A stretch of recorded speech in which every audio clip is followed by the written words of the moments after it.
here. All right. You're listening to the We're Talking Football podcast. I'm Weston. With me, as always, my right-hand man, Lou.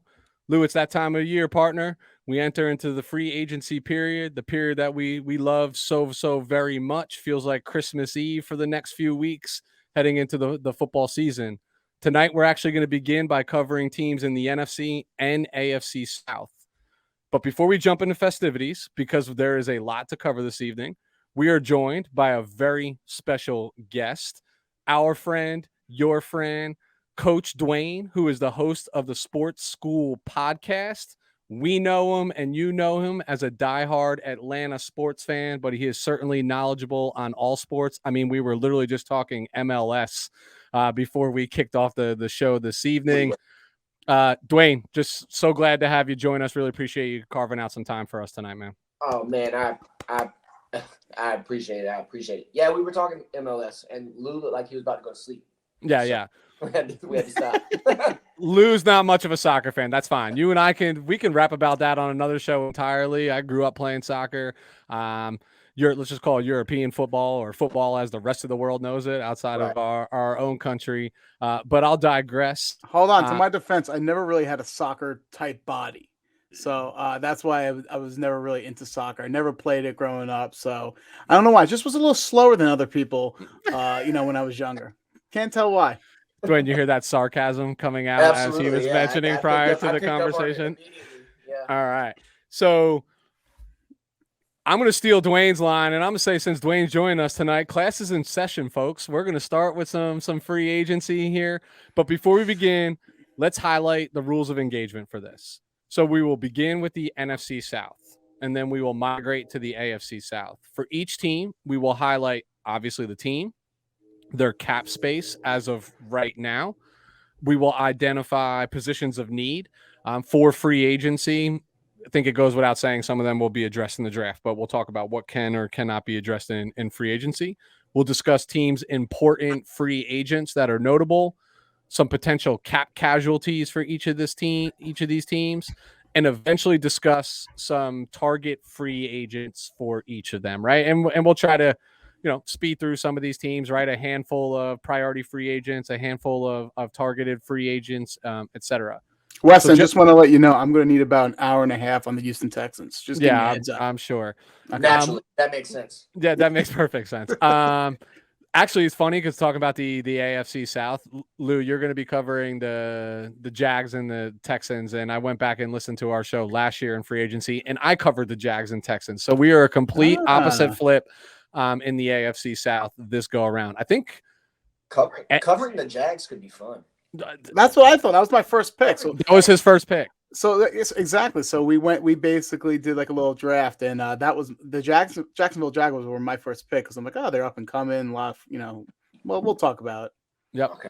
So without further delay, let's go ahead and kick this off. Dwayne, we didn't think it'd be fair to throw you right to the wolves. So just so you can get a little bit comfortable before you spearhead with the Atlanta Falcons, I'll kick us off this evening.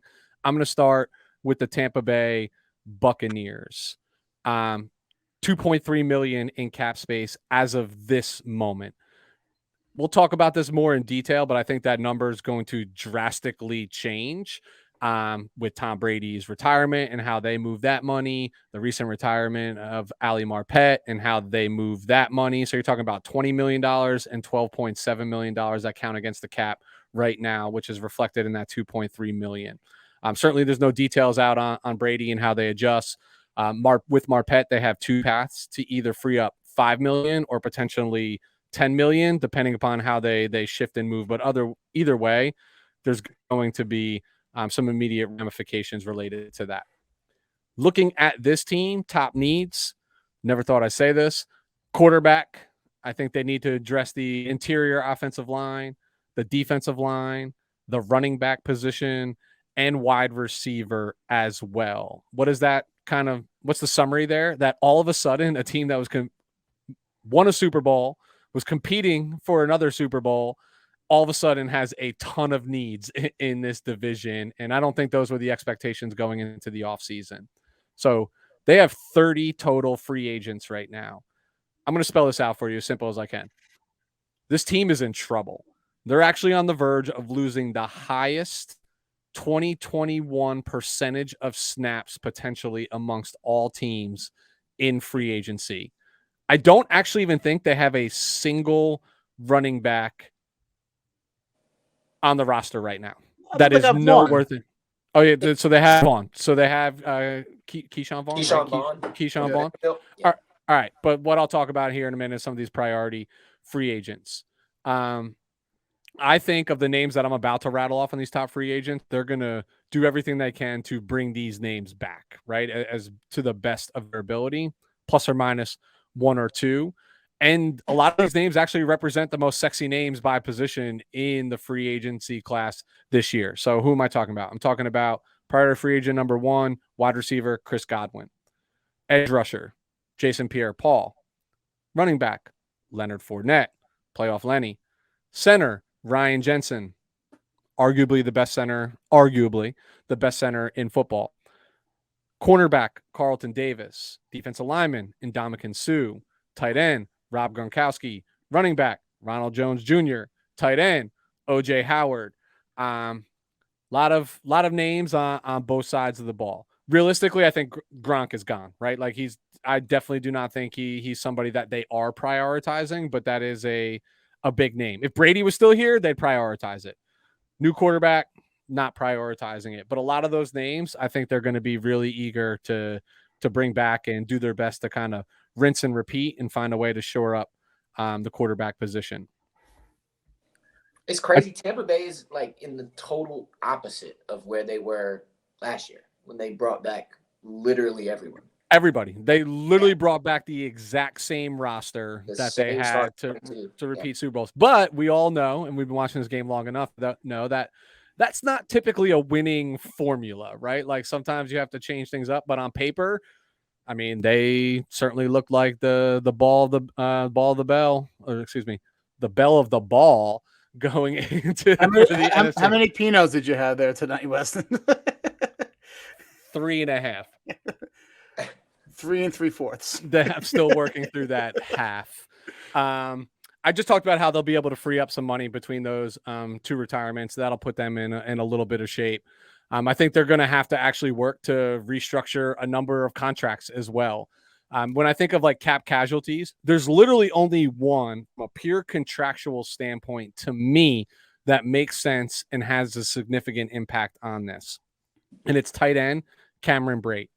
It's a $5.3 million savings pre-June 1, 6.8 post-June 1. So if they designate him a post-June 1, you got $6.8 million in savings. He actually makes my list for the second year in a row. I list him as a potential cap casualty last year, the way that his contract is structured. Lou, I know you're about to say something, so go ahead. Yeah. So real quick, OJ Howard's a free agent. Gronk is retired, or how can they get? I don't understand how they can get rid of Brate. I think that would be cutting their nose to spite their face type of standpoint there. Yeah. So obviously a logical argument, right? But I would ask you this. Does Cameron Brate jump off the page at you as a top flight tight end in the NFL? No, he does not. No, he does not. So if you leverage this, does that give you an opportunity to bring back maybe OJ Howard as part of that money savings and say, here's a more athletic, more capable, production might not necessarily match his draft position and things of that nature, but certainly an opportunity to bring back a tight end that you can now guarantee more targets that has much more upside than Cameron Brate. So that's why I honestly don't think that there's really anybody that's a recognizable name that is truly a cap casualty for this team. I think their focal point is going to be the Brady restructure with his retirement, the Ali Marpet restructure because of his retirement, and then they need to start looking internally at people like Mike Evans, who counts again as the highest cap number at $20 million this year. Shaq Barrett is another name, plus whatever he is, 16, 17, $18 million against the cap this year. Donovan Smith. These are three guys that they have locked up for the long term that they can easily convert half of their money to bonus, right? To sign on bonuses, restructure contracts, extend them out for an additional year, do whatever. And you're talking about freeing up $15, $20 million that all of a sudden makes you a player to go re-sign your priority free agents or go be somewhat aggressive in free agency. Yeah, they're gonna have to do a lot, because I'll tell you right now, you just had a boatload of names. I get Jason Pierre-Paul; he's been pretty, he played pretty well for them over the last couple of years. But they did draft Joe Tyron, who we liked coming out of the University of Washington. So I think and he played decently in spot. He flashed last year. So I think so that makes Jason Pierre-Paul expendable. But you mentioned a lot of names off that list, and you're right. They're going to have to make a lot of moves just to either get some of those players back or get some more cost-efficient free agents. Yep. So another name to even think of there is still even Alex Kappa on that offensive line, right? So this is a team that had a lot of success running the ball, a lot of success keeping Tom Brady upright, and now the offensive line is going to look a little bit different. So let me quickly jump into some free agent kind of wish list here, if you will. So here's my biggest conundrum. I literally, I know we joked about it before we kick things off this evening, but I really, really can't see a scenario where a coach like Bruce Arians, who did not sign on for a rebuild of a team at this point in his career, marches into this season with Blaine Gabbert as his starting quarterback. I just can't fathom that. I can't imagine that. So you think it's Kyle Trask? Kyle Trask, then? Yeah. Oh, God. Honestly, oh my God. I just don't think either way Arians signed up for this, right? So that puts priority number one, the quarterback position, right? They don't have the collateral necessary to move the mountain of securing a Russell Wilson, a Deshaun Watson, an Aaron Rodgers. They don't. But dude, they're going to kick the tires, and they're going to make the phone calls, and they're going to at least inquire what the asking price is, knowing that they're a desirable destination for all those three who might want to go to a place to win, right? Like all of a sudden, having a quarterback like that in place, all of a sudden makes re-signing Chris Godwin a little bit easier, re-signing some other people a little bit easier, right? Like it those things matter in the NFL, but they are in the QB market, no matter how you slice it. Like, and it might be Marcus Mariota, it might be Mitchell Trubisky.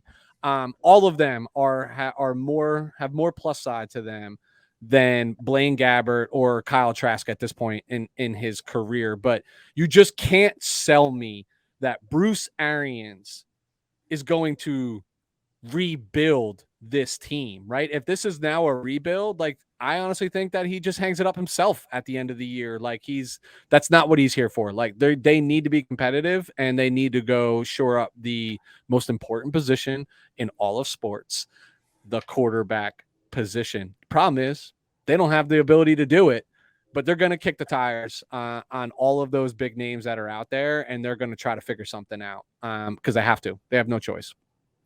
We talked about tight ends, right? So we talked about Grant gone, Howard potentially gone, maybe Cameron Braid as a cap casualty. All three walk. They're going to have to be aggressive in the tight end position, because if it is Blaine Gabbert, if it is Mitchell Trubisky, if it is Marcus Mariota, what is a quarterback's favorite safety net?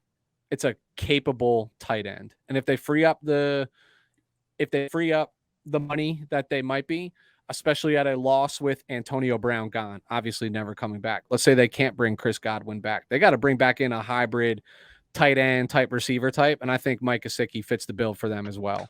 Someone that stands out just from a pure athleticism mismatch perspective. I just think that's somebody that if all these other things don't work out, that's a position that I would see them be rather aggressive at. So that's a name that I like for Tampa to target, at least at that position. And I think he fits what Bruce Arians wants to do on offense. That's just kind of my 2 cents. So go ahead, Dwayne. Let me ask you a question. So the name that is intriguing to talk about when you talk about Tampa Bay and looking at quarterbacks is the Saints quarterback. Jameis Winston. Is Jameis reunited, and it feels so good. You know what? It's fair. It's a fair question. I personally think New Orleans is going to do everything they can to retain him, because we'll talk about them in just a moment as well. But do we like their options? Don't give me that Taysom Hill is a starting quarterback in the NFL, because he is absolutely positively not. And Jameis didn't look all that bad in that offense last year. He didn't. See, Jameis Winston has what Arians covets in a quarterback, and we make light of the situation, having Winston reunite with Tampa Bay Buccaneers, but Winston has an arm. He can throw the deep ball. Yeah. That's something you just don't know who's it going to be to. Is it going to be to Mike Evans, or is it going to be, to AJ Terrell? AJ Terrell. Exactly. So like, you just don't know who's it going to be to. That being said, all the other, I don't know if Mariota really fits that scheme. I don't think Trubisky fits that scheme. I don't think Gesicki even fits that scheme. You were talking about, you would love to have a player of his nature, but Arians is about that power run game, play action, deep shot, almost like your Norv Turner type of, offense right there. I think you'd be looking more for like a Dalton Schultz, or a guy who can run block on the tight end, more of an inline guy, your classic tight end, to help support the running game and also being that over the middle type of guy. But they're in a lot of trouble though, because they have a lot of moving parts here. They're in a ton of trouble. This team is going to look drastically different than it has the last 2 years. So we talked about, I'm going to skip around a little bit and kind of dive into wide receiver as an area of need, right? We talked about, I think it's very likely that Godwin's gone and they can't bring him back for what he's going to command on the market. Antonio Brown, we know for a fact, is gone and not coming back. So that leaves... Well, Antonio Brown was gone in East Rutherford. I think he's still in East Rutherford, walking down the Jersey Turnpike somewhere with his shirt off. So that leaves Mike Evans, right? This offense for the last few years has had some big names and household names at wide receiver. So I would expect for them to be active players in this market as well. Names that stick out to me based on what you just described: Arians' offense, push the ball down the field. I think Mike Williams is an attractive name for what the Buccaneers want to do. Imagine pairing him opposite of Mike Evans, just two big bodies Mike Evans doesn't go down the field as well as he used to. But Mike Williams certainly capable. I think Michael Gallup is an interesting name and is a big playmaker for the Tampa Bay Buccaneers and won't cost the same as some of these other wide receivers. The other two outsiders, I look at Christian Kirk and DJ Shark.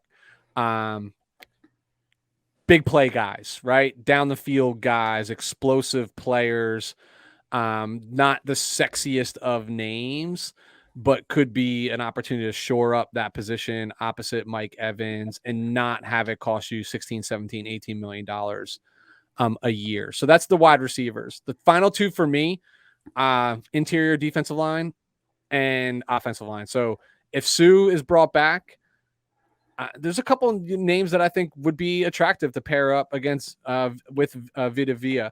It's Vita Vea. It's like the names like Akeem Hicks, another name that most people don't talk about, and I'm going to butcher this tremendously, from the New York Jets. Foldrunso Fatukasi is another name that I like and has. So Dwayne, you're going to laugh, dude, but like my favorite player in the NFL is your linebacker, Foyside, that I just like can't pronounce his. I love this man. Foyside, yeah, but like Lou will tell you that I try to squeeze him into like every single show as my defensive player of the week when we're going throughout. And every week I get his name more and more wrong. Yeah, this show is sponsored by him, by the way, apparently. Yeah, dude, I've desperately gone out of my way to see if he has like a Twitter handle. He doesn't. He just has like a fan that runs it, because I'm like, dude, you got to get on my show. I promise you, nobody talks about you more than I do.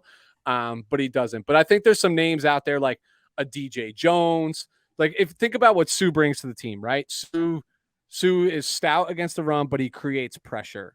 Fatukasi, Hicks, DJ Jones, these are all guys who are stout against the run, but are really good at creating pressure up the middle. And I think they'd be great paired with Vea as well. And then the offensive line, they're in a lot of trouble, dude. If Jensen walks, Capo walks, Ali Marpet just retired. Wow, that's 60% of their offensive line gone. That's the entire interior of your offensive line that is gone. Yeah, so all they got is Donovan Smith and Wirfs. That's, yeah. I mean, listen, two tremendous players, but you have no interior of your for a team that, like you said, Lou, wants to run the football. That's an issue. So I would expect them to scratch the surface on names like Laken Tomlinson, Connor Williams, even Ben Jones out of Tennessee, the center out of Tennessee. Although I think, and I'll talk about how Tennessee is going to prioritize bringing him back for what they want to do. But these are the types of names that they're looking at. But here's the biggest issue. Even with all those players walking, they still have to get super creative to free up the money to even be aggressive to replace those. And I just don't think it happens this year. Like what I just spelled out is a wish list. And that wish, I'm sorry, Tampa Bay Buccaneer fans, is not going to come true this year.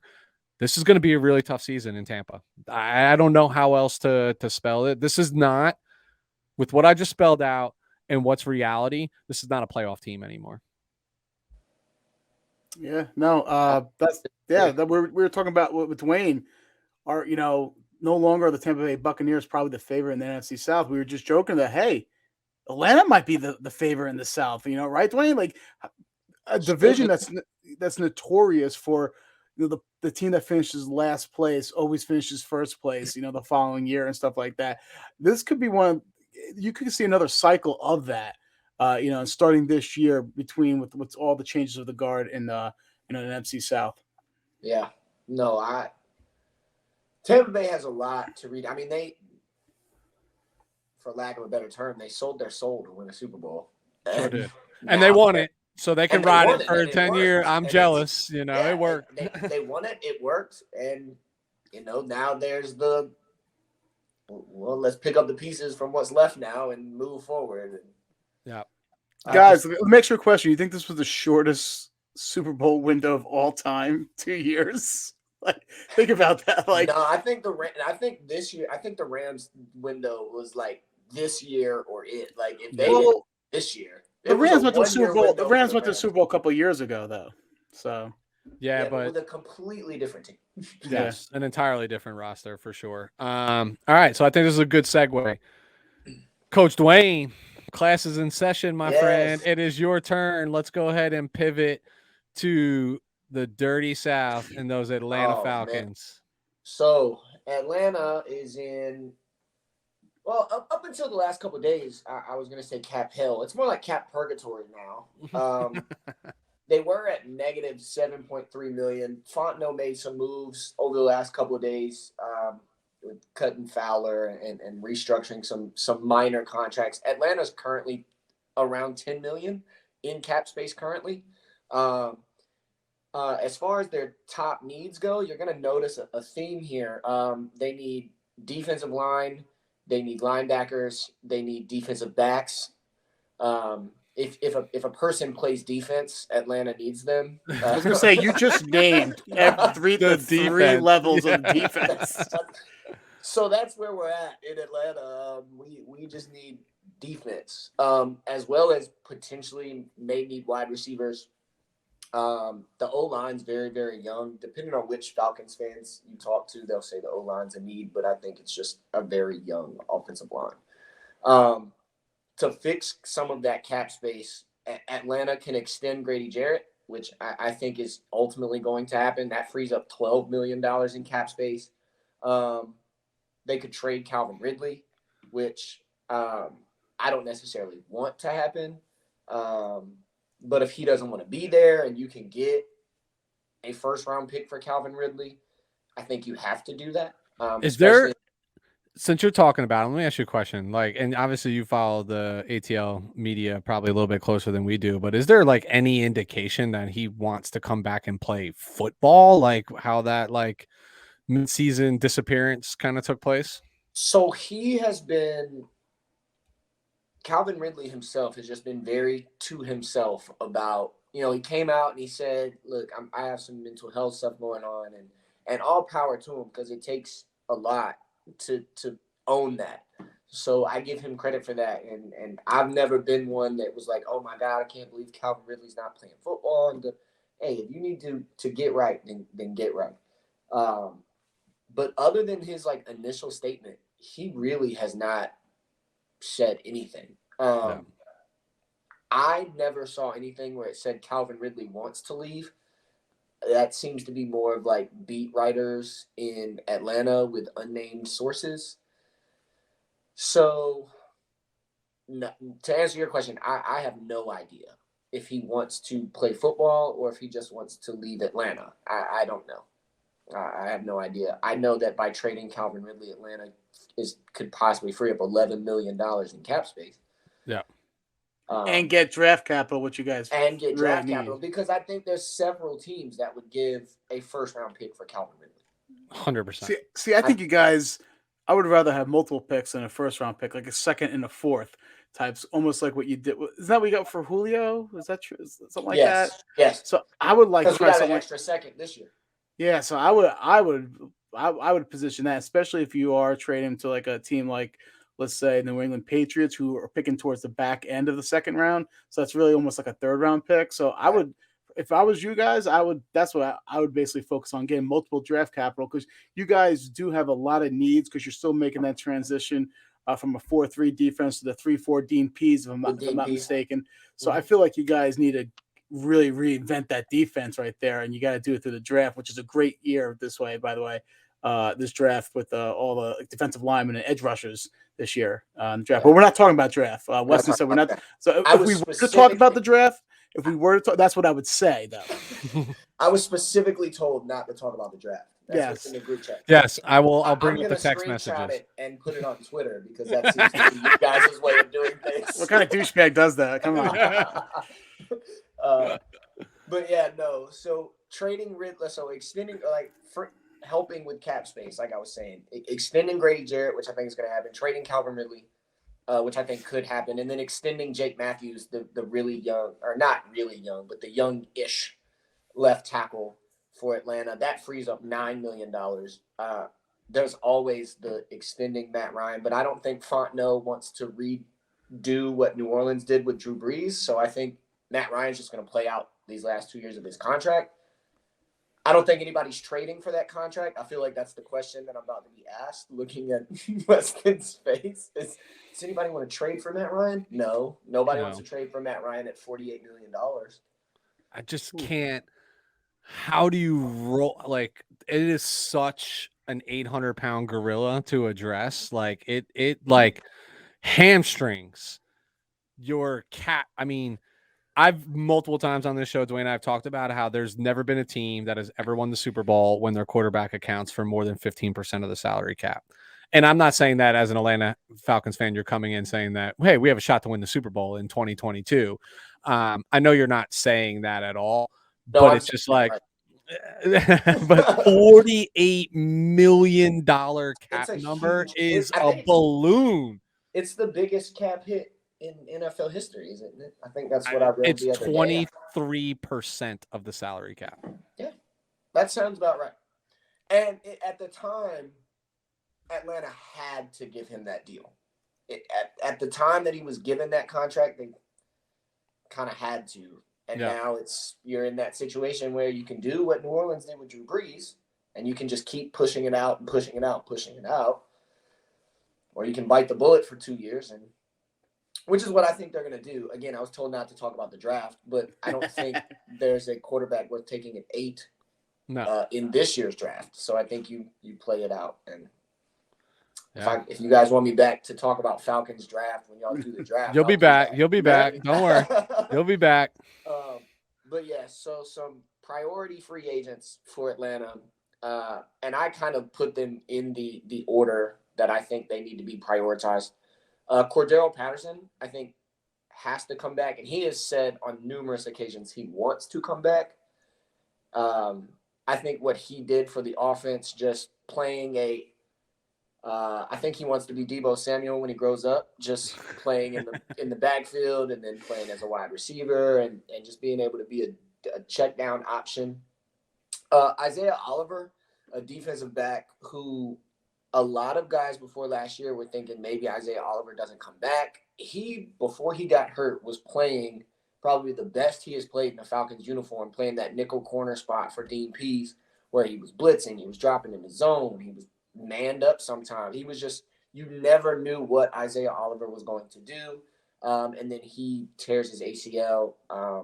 It's actually nasty play. If you go look it up, it's disgusting to watch. I will look that up. I love looking at that stuff. He like jumps up in the air, and it's just when he comes down, it's just, yeah.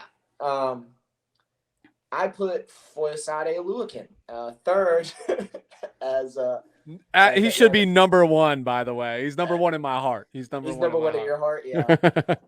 I'm sure, like, when I listen to you guys do NFC West, like, he'll for some reason be like a 49ers target. Like, they have to go out and get this guy, like, give him the bag. Dude, he's a tackle machine. And he played 98% of snaps last year for this team. And he played all over the place. They moved him all over the place.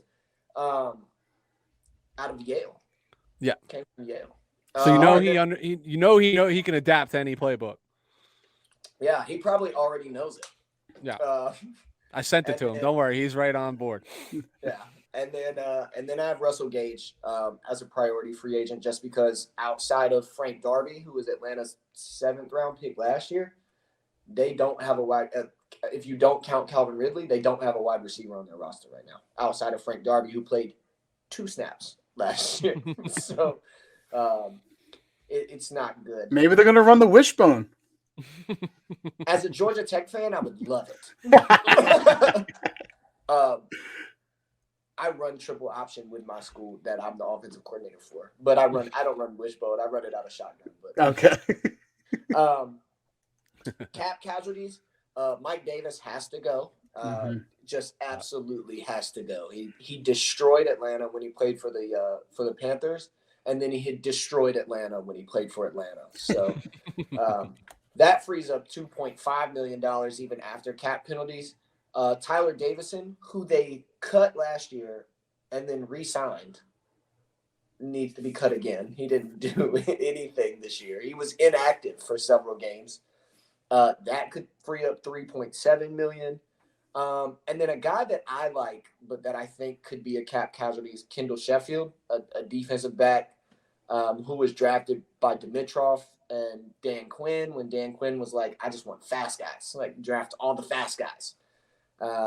He couldn't stay healthy this year. Now, it would be interesting to see what he could do with his speed with Dean Pease playing maybe the other slot side outside of Isaiah Oliver, if they move Isaiah Oliver outside or whatever. But that's $2.5 million, and it's a regime that didn't bring him in. Yeah. And he was a potential cap casualty last year. So I think his inability to stay healthy kind of makes that problematic. So let's say those are Mike Davis, Sheffield, and the other, I forget what name you threw out there. Let's say all right. Yep. They're cap casualties. Let's say they're able to restructure Grady and Matthews, right? I mean, you could potentially be looking at that point, 20 to 25 more in cap space on top of what you said was like 10 right now. Yeah. So where are they spending that in free agency? So when I put together my target free agents, I tried to be semi-realistic, like, and objective. So I didn't even put edge rushers. I just put defensive line, considering that there were players in the NFL that had more sacks than the Falcons altogether. I put Solomon Thomas from Vegas, not because of his sack numbers, but because he can literally play anywhere on that defensive line. He can play defensive tackle. He can play defensive end.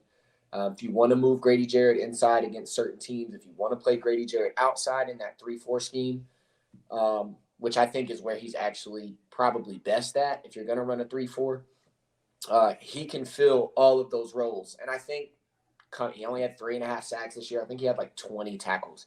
I think he can be had at a relatively inexpensive, like 1-year prove-it deal kind of thing. And then I put Hassan Reddick because I think that's twofold. Reddick had 11 sacks last year, and the year before that he had 13.5. And not only could you fill a position of need, which is someone that can rush the passer, you take that away from Carolina, which I think is a big deal in that I-85 rivalry. At least the Panthers consider it one.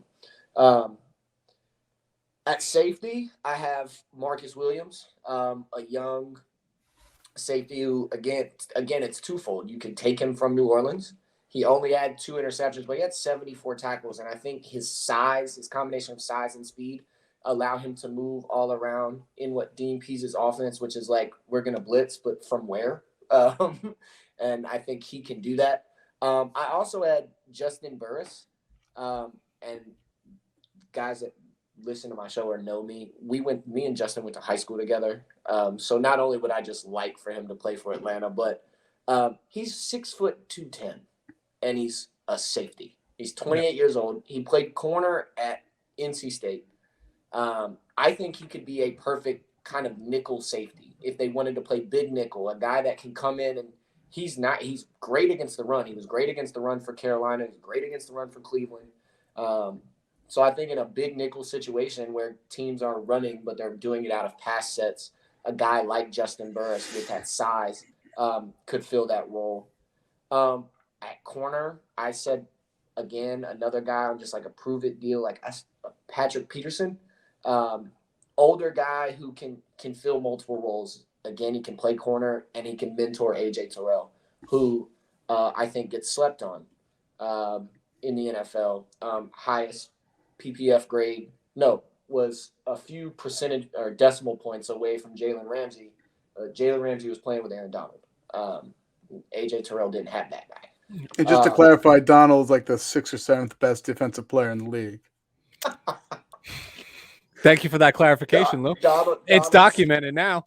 I'm not getting involved in your debate. Nope. This shit's gonna be all over Twitter tomorrow, bro. Came right from your mouth, homie. He's gonna clip out of context. Doesn't matter. Like, he finally agreed with me. Doesn't matter. You're like, damn, Lou, I didn't have him that low. Yeah. Linebackers, I had former Falcon Devondre Campbell, who went to Green Bay and Balled out. showed out. 146 combined tackles, 2 sacks, 2 interceptions, but just balled out for the Green Bay Packers. Again, he's fast. When he played for Atlanta, he was strictly a edge rusher. Like, he was coming off the edge. And in Atlanta, he was able to create quarterback pressures. He didn't get a lot of sacks, but he did create pressure on the quarterback from his linebacker position. And then I had Leighton Van Der Esh because I just don't know if Dallas wants him to come back or not. And I think Van Der Esh could, and this is assuming Oluwakin comes back, I think Van Der Esh is a good sub linebacker, considering his problems with health, being able to rotate in and out, which again allows you to move Oluwakin or even Deion Jones around in your defense. And then wide receivers, I had AJ Green just because he's a Georgia guy. And again, Atlanta, it's a cheap kind of prove it deal again, similar to the one he got with Arizona. Does he want to come home? But he had 800 yards last year.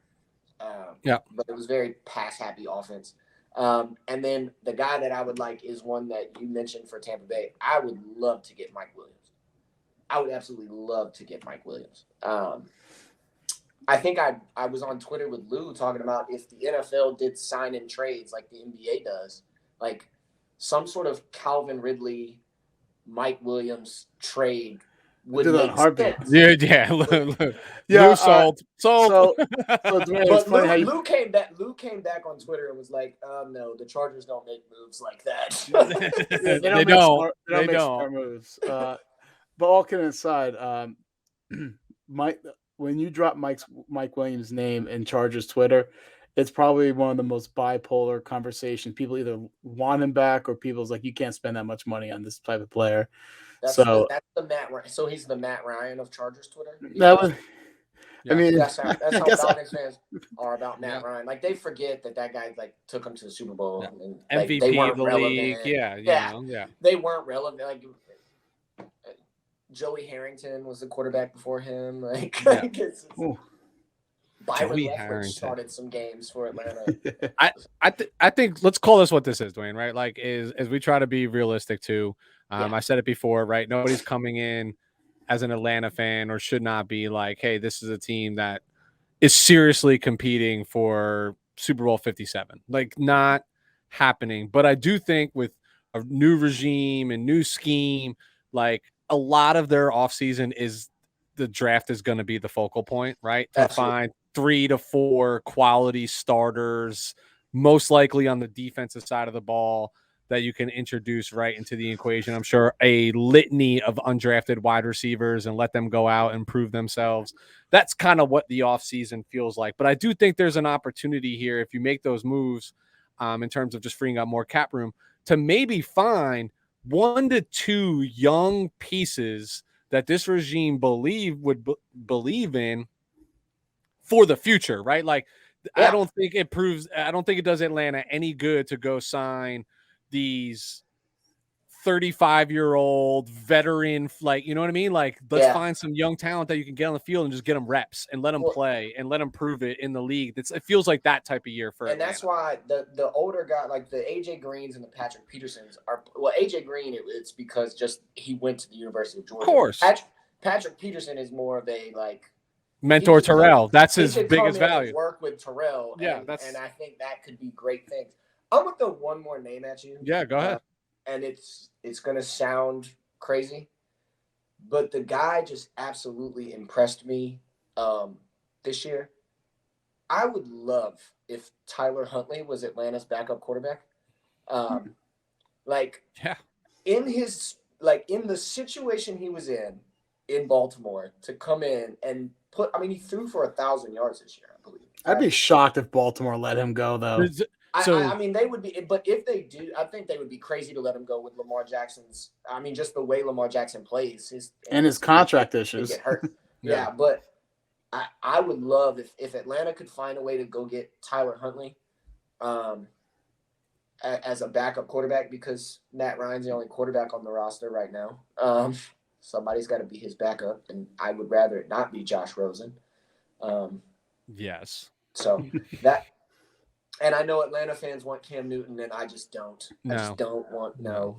Carolina, don't worry about it. Carolina will take care of that for you and do something just absolutely ridiculous and re-sign Cam. But I think I agree with Lou. Great. Listen, I think Huntley can ball, right? Like, I think he deserves serious consideration to be a starting quarterback in the NFL. But here's why he won't be.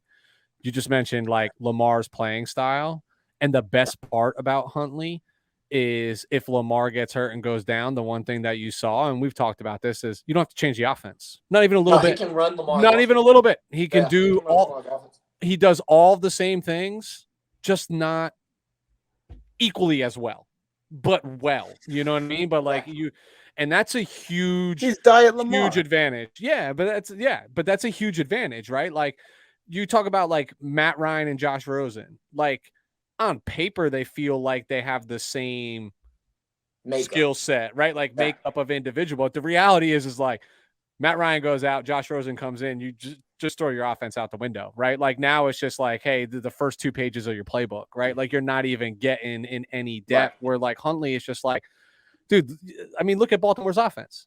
Just go out and ball, baby. Just go out and ball. Just go make plays. And Huntley can ball. Like, Huntley can, but he's at his best when shit hits the fan.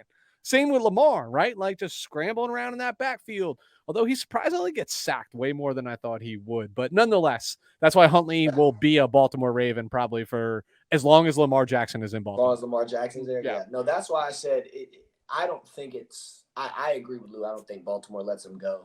But, if for Falcons fans that listen to your show who are like, no, they need a quarterback, Matt Ryan's not going anywhere. Doesn't make sense to cut him. Nobody's trading for that contract. But if you really just want a quarterback in free agency, like, Tyler Huntley would be the one that I would want to go out and get. That seems like if he's a free agent, you could realistically afford. Yeah, I was just saying, it's not going to cost you an arm and a leg to get it, right? And now you're not going to have, already have $48 million locked up in the quarterback position. You're not going to be at 58. You're not going to be at, you know what I mean? Like, exactly. A couple million more is what it is at that point. But a surefire backup. So, all right, you're all good with the ATL. You got out what you needed to. I could talk the Atlanta Falcons until it's time. I know. There will be a time and place for that, my friend. I promise. And it'll be We're going to be very selective around draft time, and we definitely want you to come back around that time. But I said it before we kicked off. Dwayne, stick around, hang out. This is your division. You know these teams better than Lou and I do, so we value your opinion here. But Lou, I'll kick it over to you, my friend. Who dat? The New Orleans Saints. Go ahead, brother. We go from Atlanta all the way over to New Orleans. They're one of the biggest rivalries, I would say, out there. And New Orleans finds themselves in the same exact spot they were last year, dead last in cap space, as they're negative $42 million. And that's after the restructuring of some deals. Looking at this roster, some of the top needs, I'm going to say it, quarterback. I'm sorry, Taysom Hill, a.k.a. the White Slash, is not it. He ain't that guy. He ain't that man. They need a wide receiver that can stretch the field, some rotational interior defensive linemen, and they need some linebacker help too because they're very thin in the second level of that defense. Some priority free agents, Teron Armstead. He's 30 years old, left tackle. I just don't understand, or I just can't see or picture how they can let someone of his magnitude that plays such a premier position walk in free agency. I know you got the injury concerns with Teron Armstead. I get it. But last year, he still graded out 75.9 PFF grade. He's still really, really good, probably a top 10 left tackle in the league. So I find it hard for them to walk away from Teron Armstead. Dwayne mentioned this guy's name before, Marcus Williams, 25-year-old free safety. I loved him last year. We were talking about him last year, and I said it last year. I'm going to say it again. He's perhaps, I think, one of the most underrated players in the NFL. He's had 15 interceptions in the last 5 years, and he covers so much ground as a safety. I've been really impressive with his ability to create big plays and what have you. All that being said, because where the Saints are from a cap standpoint and the position he plays, I don't find them being able to re-sign Marcus Williams. So I do think he leaves in free agency, and they might even be happy with that for the fact that then they get some compensatory picks for him. And last but not least, I have Juan Alexander. I didn't know Juan Alexander was still only 27 years old. I feel like he's been in the league for like 15 years. He's a 27-year-old linebacker. Maybe they re-sign him because he'll be a cheap alternate from a player I'm going to mention later as a cap casualty.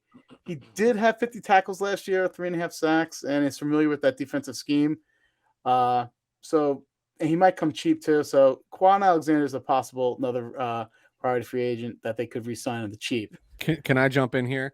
Yes, go ahead. As somebody who got to witness Juan Alexander play, sometimes some players, it's not just about like their on the field play. It's like literally what they do for inspiration, motivation, and in that locker room. And I'm telling you, no matter what team Juan Alexander is on, his teammates love him. He is pure fire. He is pure go. When you talk about people with just like high motors and play high octane, like I'm telling you, this is the guy. Like I understand why the 49ers parted ways, again, some injury concerns. He had a bad pec injury and things of that nature, but I was like devastated over that loss because I just knew the team rallied around him. Like he's also very, very involved with fans, like on social media and things like that. He will let you jab at him. He'll jab back. Like love everything about him. I think they need to prioritize him, but that's just my opinion on Quan. Yeah, well, can you put a price tag on that? Because if the price tag is a couple $1 million, then he's probably walking in free agency because they can't afford him. They can't afford it. Exactly. Yeah. But I think they'll get him on the cheap. I think he's $1 million a year player right now. Like that. So I think that's doable depending on what else they do, you know? And we always talk about like hometown discounts and what have you. You have to understand these are people, right? They don't want to this is his second year, in New Orleans, second year in the scheme. They don't change is scary. People don't want to change for the most part.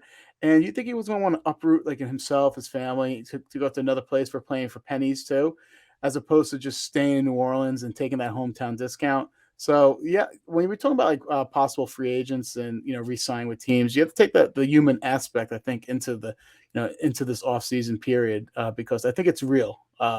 Players do not here they are, if they're in the one system their whole life, they don't want to leave. They don't want this is where they, they set up shop, they set up their homes and stuff like that. So you have to take that into consideration. All right. So people that will be moving on from New Orleans. Good segue there. Some possible cap casualties. New Orleans loves their Ohio State cornerbacks, and you got Lattimore, and then now you got Bradley Roby there. I think they traded for him last year. He's still only 29 years old. He's a decent corner, but his play doesn't justify his cap hit. If they cut him, they'll save him $9.4 million with only a dead money hit of $677,000. That's a no-brainer. Speaking of no-brainers, I'm sorry. I love Mark Ingram, but from a age standpoint, from a running back, he died 2 years ago. He's 32 years old. He has no dead money, cap savings $2.3 million. And this one might be a little controversial. Cameron Jordan, a post-June first cut. Now, we're talking about possibility versus probability. Is it probable that they're going to cut him? No. Is it possible? Maybe, because where they are, and they're a team in flux. So it's going to be hard because he's still a productive edge rusher. He had 12.5 sacks last year. But if they do cut him after June 1st, they can save $15 million with a dead money hit of $8 million. So we can spread it over probably like 2 years, I would think, that with the dead money. Dude, I'm real quick, man. I'm looking at their contracts right now, and I want to know what in God's name this general manager is doing. They restructured. This is negotiating these contracts. This is like, bro. I mean, Lattimore. Like, if you try to move him or do anything, it's a $40 million hit. Well, they just re-signed him last year. That's why. All right, so Ramchek's a $37 million hit. Well, Michael Thomas is $38 million. Like, I'm just looking at some of these contracts, and I'm like, how is this like no wonder you're $40 million in the hole. I think last year at this time they were like $70 million in the hole. Yeah, that's because the cap went down. And I know it's fake, but it's also like, how is this good business, and how does this general manager have a job? Well, because the arm of Drew Brees, pretty much, and the brain of Sean Payton, and none of them are going to be here this year, so it should be interesting. Well, that's what. So I was thinking Sean Payton's not going to be there this year. So while you were talking, I looked up Taysom Hill's contract. The dead cap hit to get rid of Taysom Hill is $19 million. I never understood that.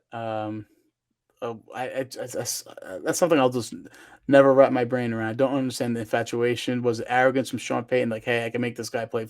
I can make this player succeed in my offense. I just never understood it. To be honest, I didn't get it either. Yeah. So we went from Cameron Jordan's 32 years old. Like I said, not really. Is it possible? Yeah. Probable? No. Malcolm Jenkins, 34-year-old safety, post June 1st cut, dead money $3.9 million, cap savings $7.75 million. Look for him to look for the Saints to part ways with him. Another controversial player. This one happens when you're $42 million in the hole. Demario Davis. He's 33 years old, post June 1st cut. He's getting up there in age. I know he's a fixture in the middle of that Saints defense. I love Demario. Last year, even at 33, he had 105 tackles, 3 sacks. But he can't save them $7.5 million in cap space, while only incurring a $3.5 million dead money hit. And I think the last guy I have is David Onyemata, 29-year-old edge rusher, post June 1st cut. He's a good, solid rotational defensive lineman. But that being said, his age and his contribution, they can save $8.5 million if they cut him and incur a $4.6 million dead money hit. So these are some of the tough decisions they're going to have to make when it comes to their roster, because they are so deep in the hole. So let me ask you this, since you're playing the role of Saints GM.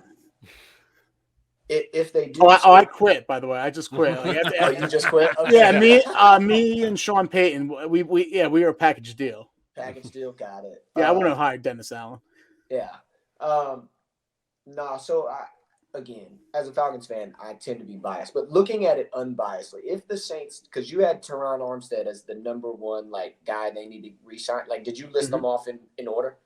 No, I just was saying that. Yeah, he's definitely the premier positions. edge rusher, offensive tackle. He's still 30 years old. He's probably still got 3 to 5 years left in him. But Andres Pete, their left guard, played tackle in college. He's a first-round pick. They took him 13th overall. Mm-hmm. I think if Teron Armstead does end up leaving, Andres Pete could – it's not like he couldn't just move over to left tackle. He played left tackle at Stanford. So he had to block in that pro-style offense. He's 6'7", 315 pounds. Like, he's a man-child. But see, I followed on better than Armstead, but I think that could be the Saints' plan. We can't afford. We're $42 million in the negative. We can let Armstead walk. We can move Pete over to left tackle and go get a left guard, which tends to be a less expensive contract in free agency than trying to get a tackle. Yeah, no, that is definitely a great point brought up. That being said, I don't know if Pete. I know I followed Pete when he was coming out of college because as a Chargers fan, you always follow offensive linemen because they never have any. So, hey, Slater. I mean, this is the first time in a long time. So, all that being said, I wonder if the injuries and the mileage put up on Pete, if he can make that transition back out to left tackle. I feel like he was a little slow coming out of college. I think he would get eat up by edge rushers. If you want my honest opinion, that's why they kind of kicked him inside. They tried that experiment too, if I'm not mistaken, and then they moved him inside so he can kind of cover less space. So, I mean, I guess you could do that. I just don't know how effective it would be. But yeah, I mean, they're gonna have to get creative, just like that. To be honest with you, so yeah. I mean, Taysom Hill could play left tackle. For what you're paying him, I mean, then might as well. So getting some of their target free agents, their main goal is they're going to need to be finding like value contributors and improve their depth. So at the quarterback position, like I said, Taysom Hill, aka White Slash, is not it. A couple of names. Mitchell Trubisky is crazy because he's been a real popular name, and everyone at the combine right now is talking about him over these rookie prospects coming out. That's how bad this quarterback class is. But I think Marcus Mariota would be really good for the Saints. And let me tell you why. He is athletic enough, almost like Taysom Hill, but he can still throw the ball. And I think if you pair him up with Alvin Kamara in the backfield, you can do a lot of intricate, crazy stuff with those two in the backfield because of Mariota's ability, escapability, and his athleticism too. Wide receiver position, they need a wide receiver that can stretch the field and catch. They have a bunch of these fast receivers, but they can't catch. So some guys I'm looking at, if I'm New Orleans, Christian Kirk, like you stated before, that's a popular name, but you're going to have to maybe go to these tier 2 players, Will Fuller, Marquez Valdes-Scantling, Russell Gage. These are all players that won't break the bank, but still can provide you some much-needed production opposite of Michael Thomas. Now, linebacker, if they walk away from Demario Davis and Juan Alexander, they're going to need someone patrolling the middle of the defense. And once again, we're going to be mentioning Weston's boy and Dwayne's boy, Foyesade Aloquan. I think he'd be a really good fit there. He would not fit there. Bro, I'm buying his jersey. Wherever he lands, I'm buying this man's jersey. I don't mean to do that to you, Dwayne. I know New Orleans is like one of your bigger rivals, but I just think that could be a good place for him to end up. And tier defensive line, they need to improve the depth, like I said there. 2 ways you can do it, depending what they covet more. If they're looking for more of like a penetrating pass rusher, Maurice Hurst, or if they're looking for a run stuffer, Derek Noddy. Both would provide solid rotation in the middle of that defense. And if they're looking to replace Marcus Williams, Anthony Harris would be a nice get for them. He won't break the bank. He had a subpar year last year, but he's just like 2 years removed from playing really well with the Minnesota Vikings. So that would be a good way to replace Marcus Williams there. So that's me as a Saints GM, man. Yeah. How do you spell fucked without saying it? And it's look at the New Orleans Saints roster right now. Dude, I'm gonna echo a lot of this sentiment because I'm gonna cover the Carolina Panthers, and I'm actually gonna do it pretty quickly because I don't want to spend a lot of time here because their problems are just way beyond this roster and cap and everything. It's crazy else. When you look at the NFC. Like, which team in the NFC South is not in flux and not in transition? I would think maybe the Panthers because of the young defense they have. I just don't. If they get a quarterback, the Panthers somehow. They were really hot on Watson's trail last year, right? Now that the Dolphins have respectfully bowed out of the Watson, acquiring Watson, if they somehow just throw all the chips in to get Watson, now the Panthers are the favorite there. So it'll be interesting because who's going to win that South? Yeah, but the Dolphins didn't bow out. They're just trying to clear some smoke here because, again, I will continue to tell you that Tua Tagovailoa is not the answer to anybody's quarterback needs. I've been saying this. Lou has had to hear this time and time and time again. And it's one of the things where I'm just so confident I'm right. But they're going to be in play. They're just trying to fog the mirror a little bit. But let's talk about the Carolina Panthers. And I'll say this.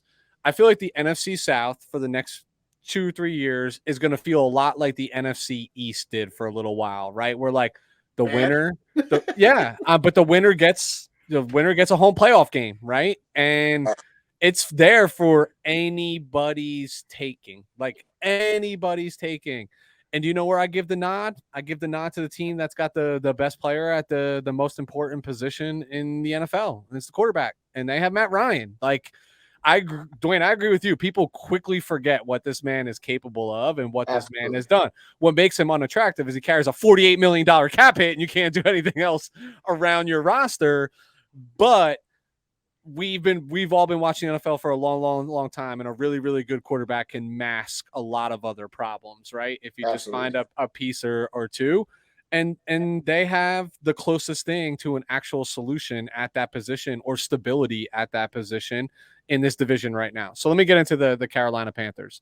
$12.3 million in cap space, which actually puts them in the top half of the league. They're 14th overall, which is like a scary notion when you only hear $12 million in cap space.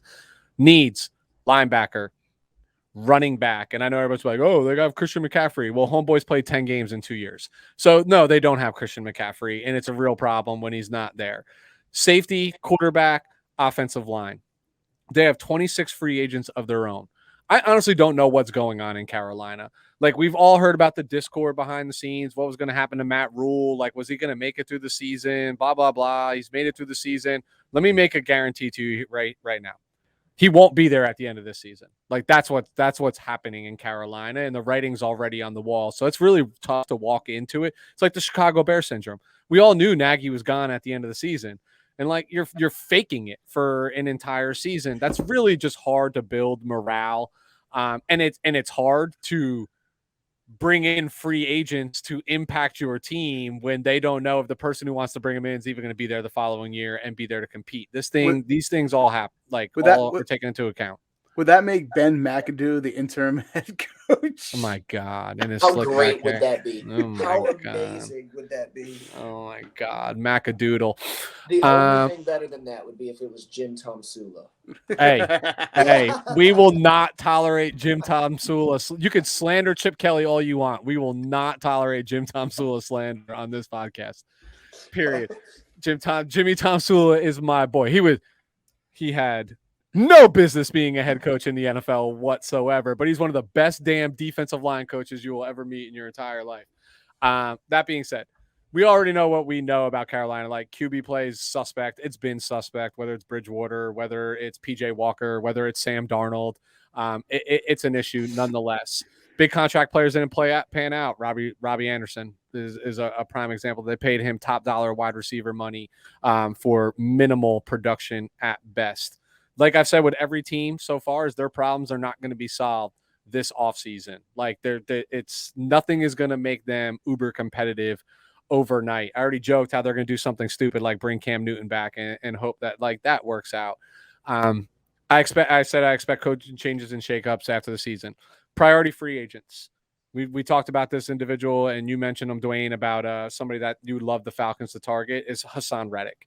This man is slept on constantly. 11 sacks this year, 13 and a half the year before. He's still only 27 years old, and he's going to command pretty good money on the open market this year. But to me, he's worth every penny. Anybody who gets after the quarterback, I personally think he probably fits better in that 3-4 alignment than he might in what Carolina's running out there. So, Dean Pease might be able to sell him on that. Like, homeboy, you had 11, come get 15 here. You know what I mean? And we'll pay you some bonus money. But nonetheless, he's a priority for this defense. A big name, I don't think it's a real priority for them, but a big name is Stefan Gilmore, former Defensive Player of the Year, etc. I'm not sure what's left for him here. Injuries, but they did make a play and a push to bring him in, and it felt like they were trying to acquire cornerbacks left and right. But he's still a big name, and big names require attention in the free agent market. Maybe a little under the radar guy is tight end Ian Thomas, 25 years old. He's not going to cost them a ton of money, but the issue is they just never found a way to get him involved. I will attribute this to lackluster quarterback play. I always talk about quarterbacks' biggest safety blanket is a tight end. Oh, you're talking about Ian Thomas, right? Ian Thomas, yes. Ian Thomas got they re-signed him. They did re-sign him? And then he got charged with 5 misdemeanors. And then he got charged with 5 misdemeanor crimes. Rewind. Hey, they're misdemeanors. Those are slaps on the wrist, bro. He's totally Are you fine. moving him to a possible cap casualty now? Because no, I'm not. This is the NFL, bro. This is the NFL. Attempting to escape police. Yeah, that's all right. It's on a dirt bike. Could you imagine? That's a big ass man on a dirt bike trying to get away. Dwayne, I was gonna say the problem with Ian Thomas is he doesn't have that breakaway speed to get past defenders. When did this literally happen? Like 2 days ago. 2 days ago. Oh, when did he get re-signed? No, when did he get the misdemeanors? 2 days ago? 2 days ago. This is why I don't do work. Like I no longer am doing work early in advance. 3 days. 3 days after signing a 3-year, $17 million deal. Which is what makes sense, right? So hey, listen. Prior to that, they prioritized them just like I would have. He probably went and bought that dirt bike right then and there. Exactly. Straight cash, homie. I mean, they have Tommy Tremble, who I know they love, but this offense, I like him too. Yeah, I like Tommy Tremble. But this offense needs a second tight end. So hopefully misdemeanor slap on the wrist. I mean, like, listen, Tyreek Hill beats his pregnant girlfriend, and still in the league, right? Like Antonio Brown attempted murders people, then pulls them out of their cars and beats them on their front door. Like, if you can play, you get another chance. That's just the way this league goes. I think Ian Thomas will. I think he'll survive this. I think he'll get over it. Yeah, it'll be fine. What a 2-game suspension if it's first time. The other one for me is cornerback Dante Jackson. So they're getting real thin at quarterback. Gilmore's going to walk. That's going to happen. He's still only 27. He played nearly 70% of the snaps last year. If Gilmore goes and he goes, that literally leaves J.C. Horn, who's coming off the season-end injury last year, and A.J. Bouye. And I'm a big A.J. Bouye fan. Don't they have C.J. Henderson? And C.J. Henderson as well that they signed. So, but they need to bolster that defensive backfield, right? Like, so this guy played 70% of your snaps last year. There's a reason why he played 70% of your snaps. J.C. Horn coming off, again, a season-ending injury. Like, how long does that take to get into form? How long does that do that thing? So I think they need to prioritize that teams are going to be throwing the ball on them a lot. And they need to prioritize it. Cap casualties, Ian Thomas. No, I'm kidding. So, let's get into it. I just want to be very clear that this team needs way more than a couple cap casualties and restructures to free up the room to be competitive in the NFC South. What people forget is Carolina Panthers could have $100 million in cap space right now. Who wants to go there? That's like, people take that into consideration. Like, yeah, Charlotte's a beautiful city, but at the end of the day, don't know if the coach is going to be there. Don't know how competitive we're going to be on offense. Your superstar face of your franchise can't stay healthy and stay on the field. The quarterback that you traded all these picks for, I don't believe in. They have other problems that they need to work through. Unpopular here, I think, in terms of the way the contracts line up, to me, the only one that fits a cap casualty from a contract standpoint is linebacker Shaq Thompson. Lou, you mentioned this with Cameron Jordan. Probably no. Possibly, maybe. Right? Like if they're freeing up the money, I would argue that I think Shaq Thompson is one of their best defensive players, but he's the only player. He's the only player that carries a contract with a sizable cap savings to make that type of move the way that they have their contracts positioned right now. So I'm saying they won't do this. They should not do this, but there is the potential to do that. And even maybe it's a cut and re-sign, different rate, something along those lines, and recognize the savings. But I think realistically, you're looking at restructures out the wazoo. Sam Darnold, that $18.8 million cap hit. You know, you got to get more from him performance-wise. Restructure it. Shaq Thompson could be somebody they look to restructure. He's got an $18 million cap hit. Robbie Anderson carrying a 16. I can't go into a season where a wide receiver like Robbie Anderson carries a $16.8 million cap hit. Can't do it. Christian McCaffrey, 14.3. You definitely got to restructure that. If homeboy can't even be on the field, you can't be making $14.3 million this year. So they're going to have, the problem is you can't cut them because you lose way more than you gain. You can trade him, but you're still a huge hit. No, so let's look at it real quick. So if you trade him. Try post June. So if you trade Christian McCaffrey. I mean, that would be a nice dead money, $26 million. Pre-June. Post-June, $13 million cap hit. You save $500,000. You can't give up Christian. You can't give up Christian McCaffrey to save $500,000. You can, if you won't. If that's the Deshaun Watson trade.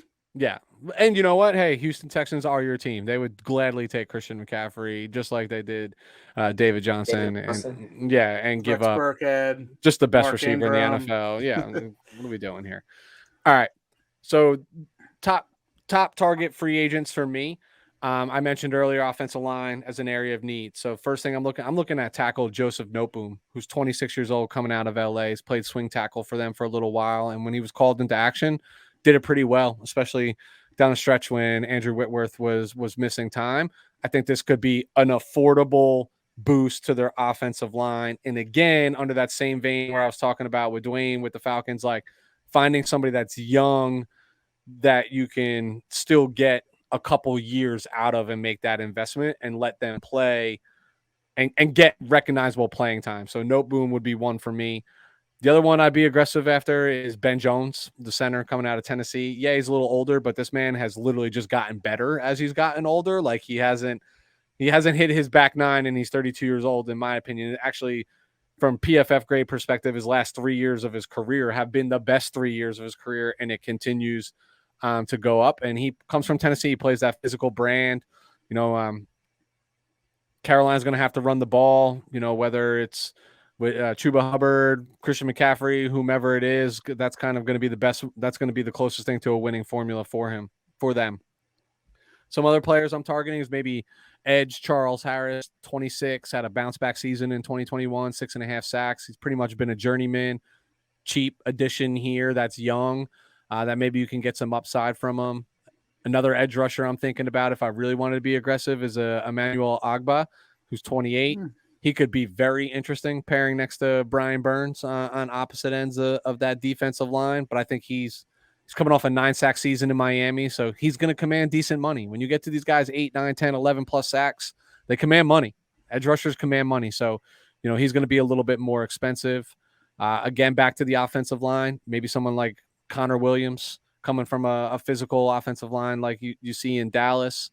And then I'll throw I won't even mention this last one because of the Ian Thomas re-signing and misdemeanors, because this is what I get for doing my work 3 days in advance versus 2 days or 24 hours in advance. But that's where I'm prioritizing for them. I know I mentioned some other needs. Here's the reality. They need to get better at quarterback. They're not going to do it. I don't think they have a way to do it. I think they are riding this season with Sam Darnold. I don't think there's any way around it. And if it's not Sam Darnold, they're going to re-sign Cam Newton and bring him back, and it's going to be one of the two, and either one of them's not going to pan out. But that's what is going to be under center for the Carolina Panthers this year. Yeah. And that spells disaster. Well, it's not a draft episode. I was told not to talk about the draft. So therefore, go ahead and throw it in there. They're linked to some of those quarterbacks. Yeah. And Pickett in particular. Malik Willis is the one they're linked. It's Cam Newton's cousin, right? Cousin, nephew, something like that. He's related to Cam somehow. So I know Malik Willis is linked to Carolina. Hold on. If you drafted any one of those, you're a GM for a minute. I don't care who it is. Pickett, Willis, and listen, Pickett grew up in mine and Lou's backyard. New Jersey native. I know, followed him well even through high school, and I think he will be a player in this league. But are you starting any one of those year one? No. So it's Cam Newton and Sam Darnold. Yeah.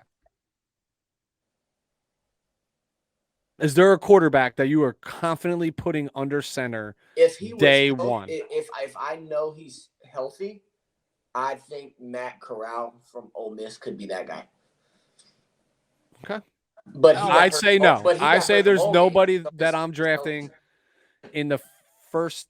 There's no quarterback in this draft that I'm drafting that is a surefire day one starter. Hence, therefore, you're starting Sam Darnold is what it really comes down to. Or Cam. Either way, it's a recipe for disaster. Jets are interested in reuniting with Robbie Anderson. Pulled it Good. up while you were talking about him. Good. If I'm Carolina, see you, bro. Whatever that cap savings is, gotta go. Although it's not going to be a lot. Robbie Anderson, post June.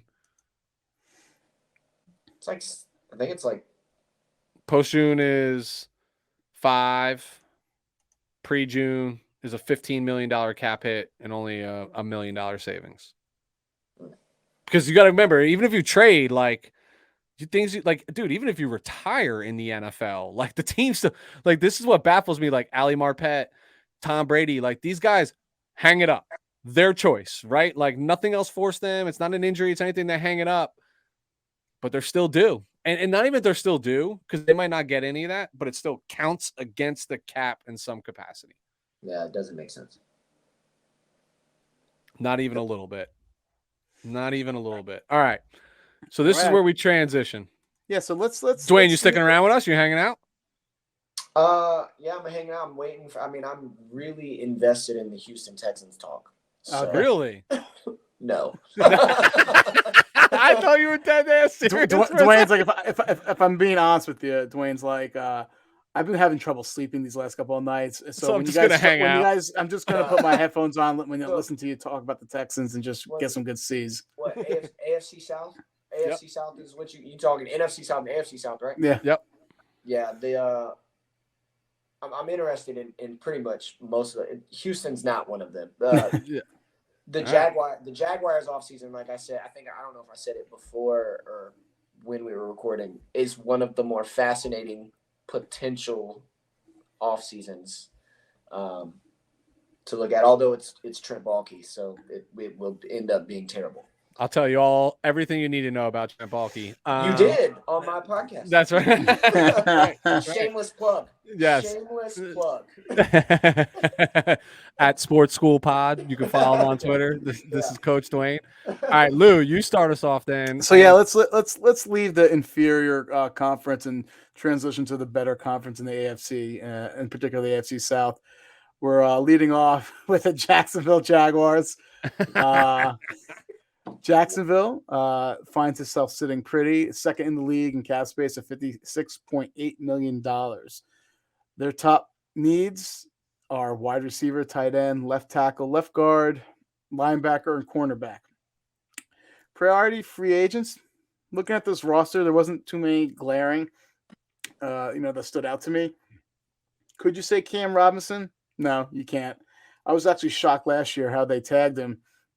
He's just a subpar player, unfortunately. And perhaps two things. First and foremost, does Walker Little make him expendable? Walker Little's an intriguing name, maybe more of a swing tackle, be utilized that way. But we're not talking about the draft. If we were talking about the draft, what I would normally say, they had the first pick of this draft, and there's two interesting options that they could take for the first pick of the draft to protect the blind side of Trevor Lawrence. But we're not talking about that, so get that out of your head. No, but you could say that. You could say, like, hey, listen, this is going to be addressed in the draft. Right? Yeah. And that's obvious. Thank you. Another priority free agent. I'm going to say Andrew Norwell. He's solid. He's a durable guard, and he has range from a 65 to 70 Pro Football Focus grade as both a run and pass blocker. So I think that's something you really should. You're not trying to take away from Trevor Lawrence. You're trying to add to Trevor Lawrence's ability to succeed in Jacksonville. Some possible cap casualties. You really don't have to cut anyone, right? Because you have $56.8 million. You're second in the league with cap space. However, gun to my head, I'm saying goodbye to Miles Jack. He went all Sean Alexander on us. He played well for his rookie contract, signed a big contract after that, and it's been MIA. And I'm not talking where the Heat play at either. He has a 37.7 Pro Football Focus grade last year. Cutting him will save you $8.3 million, but you would incur a $4.8 million hit. Brandon Linder is another player you could possibly look to trim the fat from. He's a decent center. He allowed 2 sacks last year, but he can save you $9.5 million if you're looking to upgrade the center position. I was going to say, you can go be aggressive with the money you have. And could look at, if you're looking to upgrade the center position, you can wave goodbye to Brandon Linder. Some target free agents, they have to go all in on the offensive side of the ball to make sure they get the best from Trevor Lawrence and they don't mess up this kid. I mean, they were handed the holy grail of Trevor Lawrence. Everyone wanted Trevor Lawrence. The Jets messed up and did not tank properly, and they were awarded this guy with this golden locks of hair, that big arm, mobility, and everything. And he looked awful last year because he was doing it by himself. So these are the players that you all know. These are your top tier players that they should be looking at. Starts at the wide receiver position. I'm sorry, I liked Chenault, but he can't run a route. He looks lost. They don't know how to utilize him. So go out, get Devontae Adams if he's available. It's Florida, so they have there's some income tax benefits when going to Florida, right? From the money standpoint. Guess what? If the Chargers don't re-sign Mike Williams, go get Mike Williams. If the Cowboys can't sign Michael Gallup, go get Michael Gallup. Now, if you don't want to address the left tackle position via the draft, go get yourself Teron Armstead or Orlando Brown Jr. Although the Chiefs did say they're probably going to tag him, but if they don't somehow, go get one of those premier left tackles to make sure that Lawrence is held up right. Once again, I'm going all in on offensive line. Brandon Sheriff, Laken Tomlinson, shoring up that middle of the offensive line. They have the money to do all this. When was the last time, by the way, the Jacksonville Jaguars had a decent tight end? Was it Kyle Brady? Mercedes Lewis? I guess, yeah. Well, I feel like he was better after the Jaguars, to be honest with you. As most players are. Yeah. Lawrence was making players like Dan Arnold and James O'Shaughnessy serviceable last year. So what I think could be really attractive is either like a Mike Gesicki or Dalton Schultz and still implement a 2 tight end set. Don't forget, Peterson had that with the Eagles with Ertz and who's the other guy? I forget. Oh, Dallas Goedert. So he's no stranger to utilizing 2 tight ends. Now on the defensive side of the ball, if you want to upgrade the linebacker position, we talked about Devondre Campbell, who I'm not going to spit out the stats that Dwayne was saying before, but he did a little of everything last year. He can fortify that middle of that defense, and they have the money to also get, I think, who's the second highest ranked free agent this offseason, J.C. Jackson. Go ahead. If New England, what's you're hearing is true, New England hasn't talked to him yet. They don't really want to tag him yet because New England only has like $8 million in cap space. And also, in addition, I think they don't really have too many cuttable, ways to get out of contracts. We're not talking about the AFC East yet. I'm just saying, if we were talking about the AFC East, that's what I would say. But why not go get J.C. Jackson, Yeah. But they have the money to do anything they want. It's up to them to build success around Trevor Lawrence. Dwayne, you were going to say something before. I saw you put the hand up like you wanted to chime in on one of those points. I like Dan. Am I the only one that likes Dan Arnold? No. Even when he played for the Panthers, I thought Dan Arnold was like But he's your more traditional, I serviceable think. tight end. Yeah, no, I agree. He's your more traditional tight end, but Gesicki can be that that up the seam tight end that can really spread the defense. What about what about Chark? Like, do they bring DJ Chark back? I don't think they will because of injury history the last 2 years. I think they're going to look to upgrade. I don't think he's not that far removed from 1,000-yard season. I get it. I mean, I think they're going to try to swing for the fences. Yeah, they should. I don't think Davante Adams is going to Jacksonville. No, they would have to. They would have to give him like I'm going to say 15% ownership in the team in that contract for him to go to Jacksonville. Well, but Dwayne, you make a great point, and so do you, Lou. Right? So like, I can picture Mike Williams chasing the bag, though. Yeah. Oh, absolutely. I'm a big fan of DJ Chark. I am. I've always been a big fan of his. I think he's got big play ability, but Jacksonville is in that envious spot to potentially go make a splash. What I have learned, though, is most teams that have the potential to go make a splash don't. And I think what Jacksonville has going against them maybe changes a little bit with Doug Peterson because he is very well known and has a great reputation amongst the league and players know about these coaches. But Khan as an owner going to Jackson, muggy, it's awful weather, right? Like it's not a huge market. Like some people take this into consideration. So while they have all this money, I think back to like last year when they spent all this money on like Marvin Jones and Shaquille, right? Griffin and those folks, and like paid people that are not worthy of that dollar, top market dollar, to try to make a splash. And I feel like that's what's going to happen. Like, yeah, they have the money to throw at Devontae, but Devontae's not going to go. You know what I mean? Like, yeah, you have the money.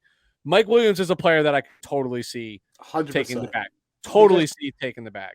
But you have to, when you're in the position that Jacksonville is in, you have to overpay to get players to come there. Have to, but doesn't mean that they will. You know what I mean? Like they do have a couple things going for them. Like I said, Florida, no state income tax. Also the allure of Trevor Lawrence and Doug Peterson. So it's not like it was before, I would say. I think they're a little better now than they were like 2 years ago, pre-Trevor Lawrence and Doug Peterson.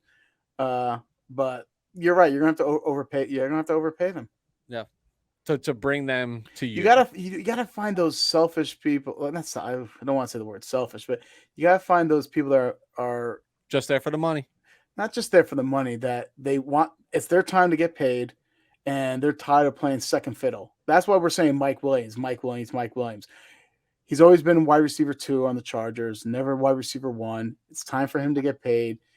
This would be in his head. I can get paid and show that I'm the wide receiver 1. It's a money grab because he's not a wide receiver 1 in the NFL. He's not. Like, I don't care what anybody says, but like it's an opportunity for him to get paid. But here's also the difference that people have to think about, right? What conference is Jackson? Go ahead. Sorry, go ahead. No, you go. I got the perfect. I got the player we're describing. It just randomly came to me. Then drop it. Juju Smith-Schuster. Boom. Yeah. That's it. It's Juju Smith-Schuster. He's going to be in Jacksonville. Yeah, you're going to overpay for pass production. That's literally what's going to happen. Yeah.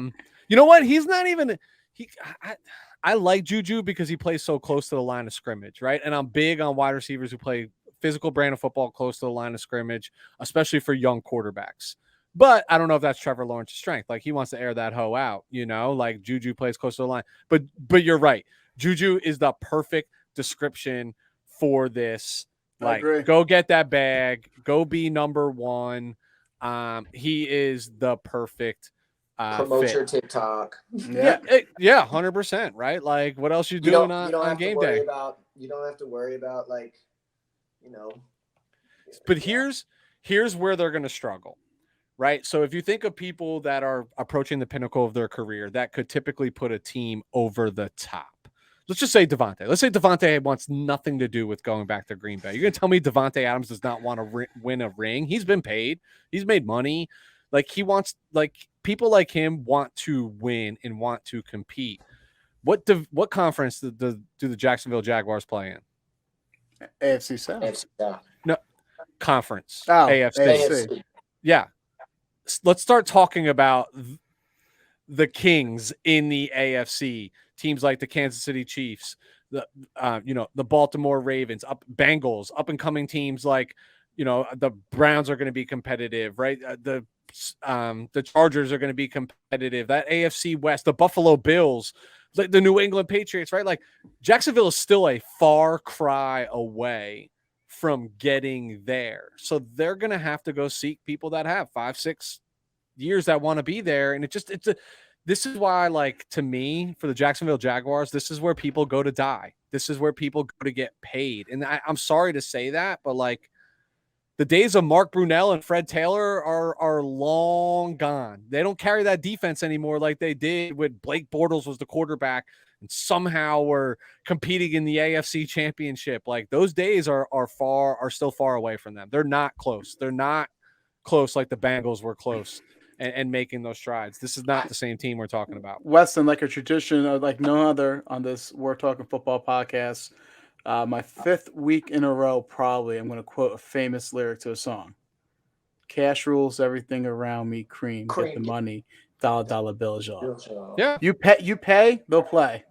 So, yeah, you pay me, I play. But I'm just saying that's the difference between a Devontae Adams and a Mike Williams, right? They could pay any of them. They could pay any of them, but that's the difference. Yeah. Whisper. I also want to whisper. Tony Pauline said the Chargers are interested in Adams if he's a free agent, by the way. Yeah, but he's going to get tagged, and then you're going to give up 2 first-round picks for him. It's the way it's going to go. Can you picture that, though? Herbert to Adams? No, I can't. No. With Keenan, like, come on, man. Like, Eckler? Stop it. I know. Listen, you already know how I feel about Herbert. All right, let's get out of the dungeon that is the Jacksonville Jaguars. I actually can't stand that. They're not the dungeon of this division. Trust me. No, they're not. They're not. Go ahead. It's like they have such this sex appeal, but like no sex appeal at all, is the way that, like, I look at the Jacksonville Jaguars. So let's talk about a real team in this conference. Let's talk about the Indianapolis Colts. Cap room, $35.8 million in cap space. That's actually 7th overall in the NFL. Pretty good. For me, top needs, they were in this exact position last year, right? They were like top 2 or 3 last year. Quarterback, we'll talk about it. Offensive tackle, we'll talk about it. Wide receiver, we'll talk about it. And defensive line, we'll definitely talk about it. They have 31 total free agents. I think Indy's in a very interesting spot.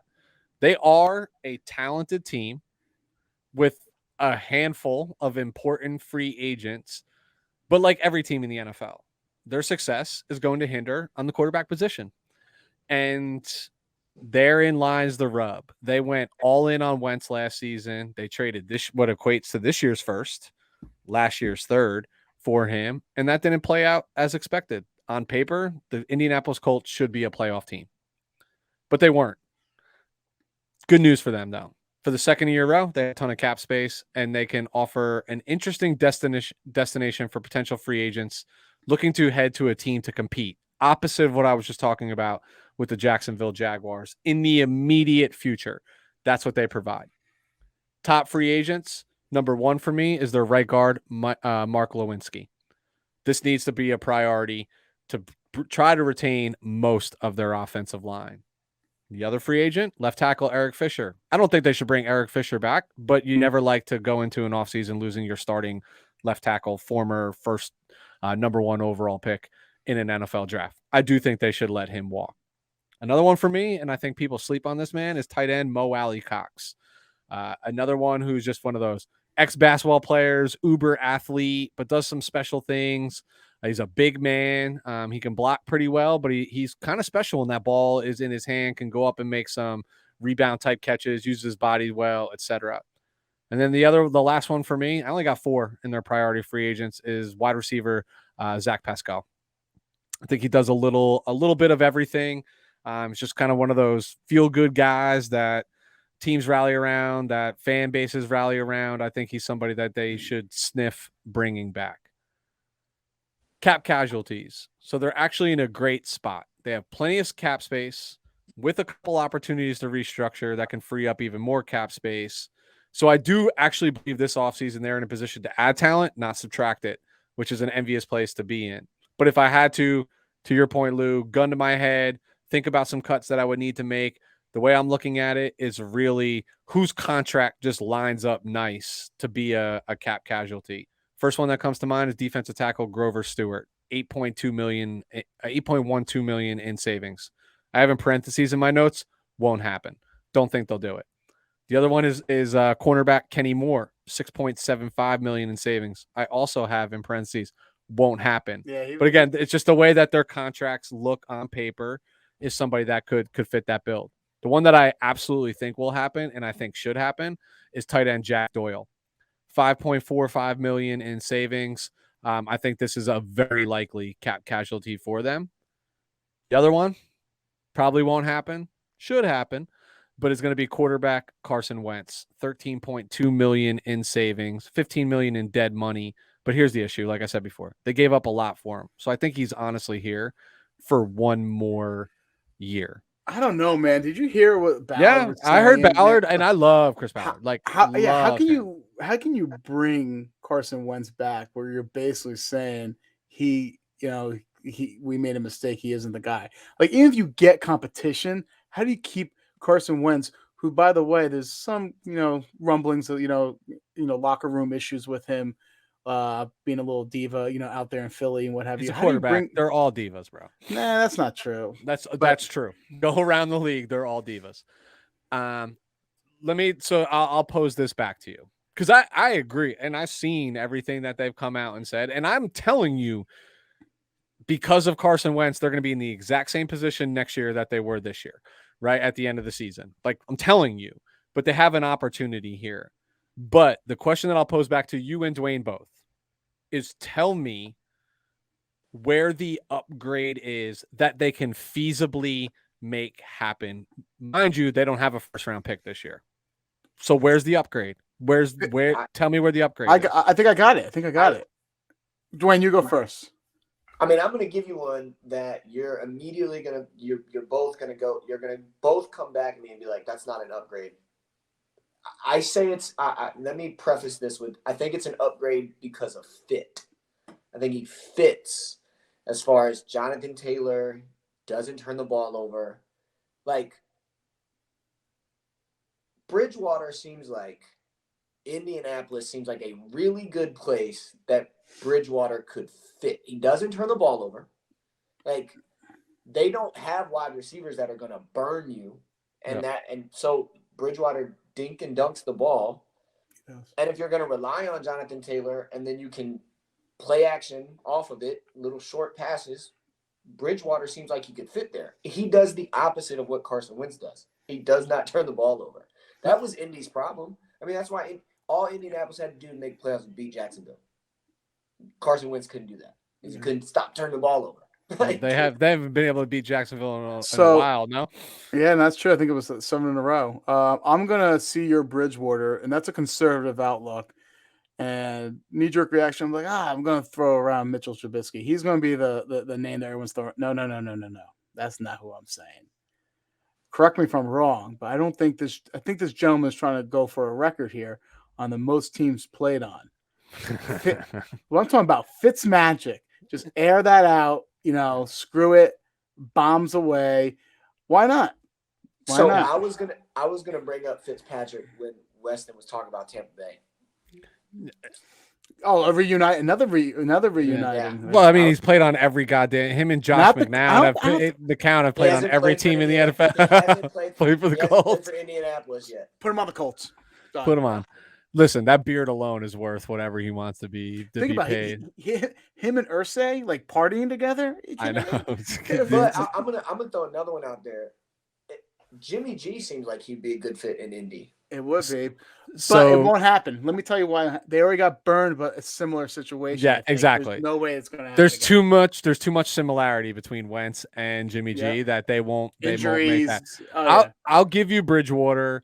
I totally understand the lore of Fitzpatrick, but like, you know, high risk, high reward type player as well. But on paper, there's like in Indy's world, and we think about Chris Ballard's mentality, he wants one of the top three, right? Like Russell Wilson, Aaron Rodgers, who else am I leaving off this list? Watson will never. No. I think Wilson's a possible, but Wilson would have to. But they still don't have what these teams are going to require to give up, and it's just one of those things where like you're splitting hairs between Teddy Bridgewater, Carson Wentz, Jimmy Garoppolo, Ryan Fitzpatrick, Mitchell Trubisky, Marcus Mariota. Like, you know what I mean? Like it's like they're all too close to compare. I think they made their bed, and I think they got to sleep in it for one more year. And you know, they can look to Wentz and restructure with his $28.2 million cap hit, but it's going to be really hard to move on from him. It's going to be hard to move on from him. But they can also restructure Defoe, you know, who's at $16 million. Braden Smith, $11.5 million. Darius Leonard, $11.1 million. So there's ways to find even more money to go get potentially more weaponry for Carson outside of just Jonathan Taylor. Like this passing game was lackluster, but outside of Michael Pittman, tell me like a wide receiver that actually produced for them. You know what I mean? Like over the last, they're like, not what? there. Yeah, they haven't had receivers. They haven't, you know, like T.Y. Hilton's gone, right? Like, sorry, like that's over. And he hasn't been T.Y. Hilton for the last few years, unless they play the Houston Texans, Lou, which you always remind me because he's good for 202 tutties in those games. So target free agents. They too have the cap room to do whatever they want. Like they have that cap space to go do whatever it is. And we know the cap ain't real anyway. So if you're playing with whatever I said it was 35 million, you might as well be playing with 70 million. So I start with, I had mentioned the QBs, right? So we just talked about that at great length.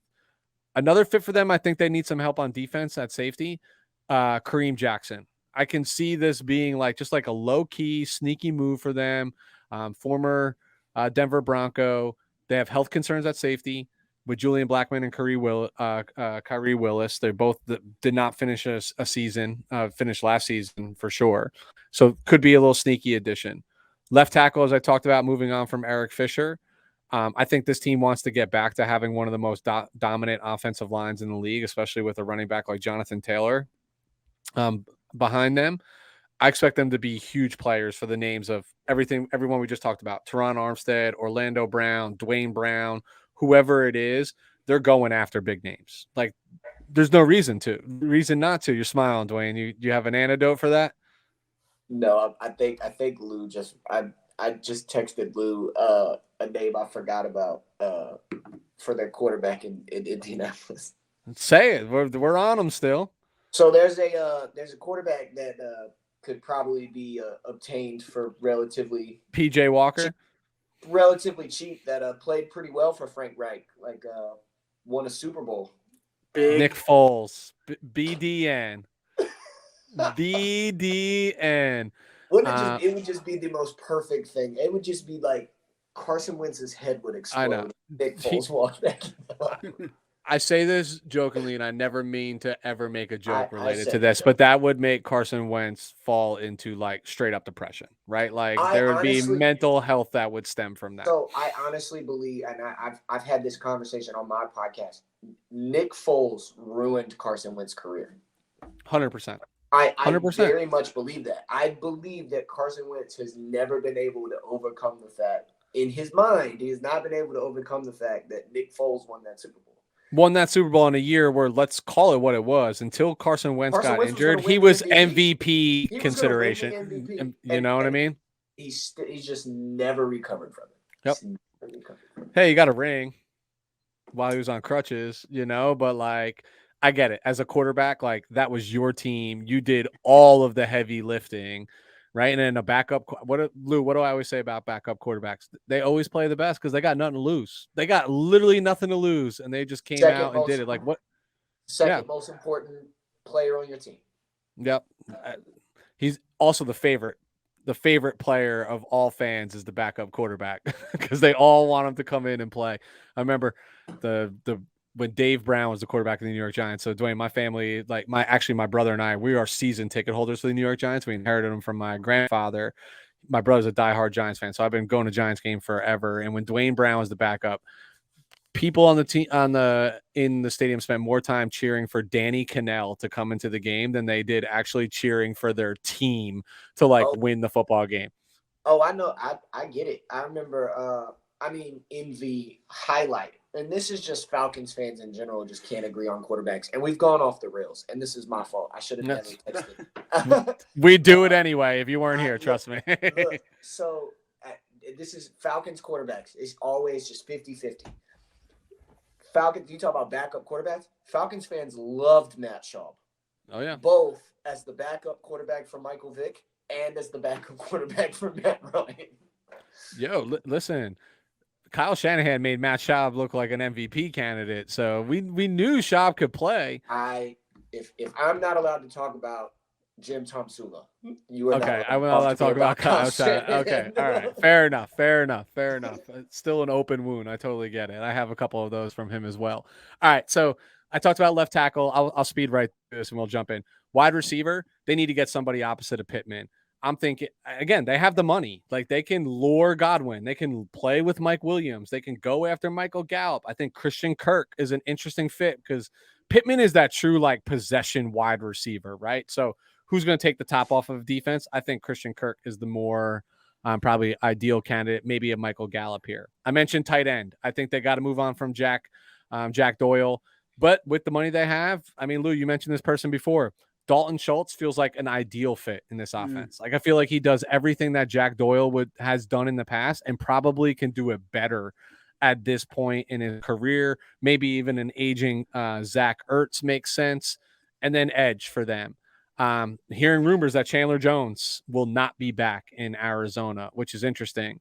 I think you put Jones in this defense just adds another element. So you got Buckner, Jones, Darius Leonard, that's formidable and that's pretty scary on an already good defense. I know Jones might not be the best scheme fit in Indianapolis, but he's just so athletic and so good. You just find a way to make it fit if you get that kind of player and you scheme it up.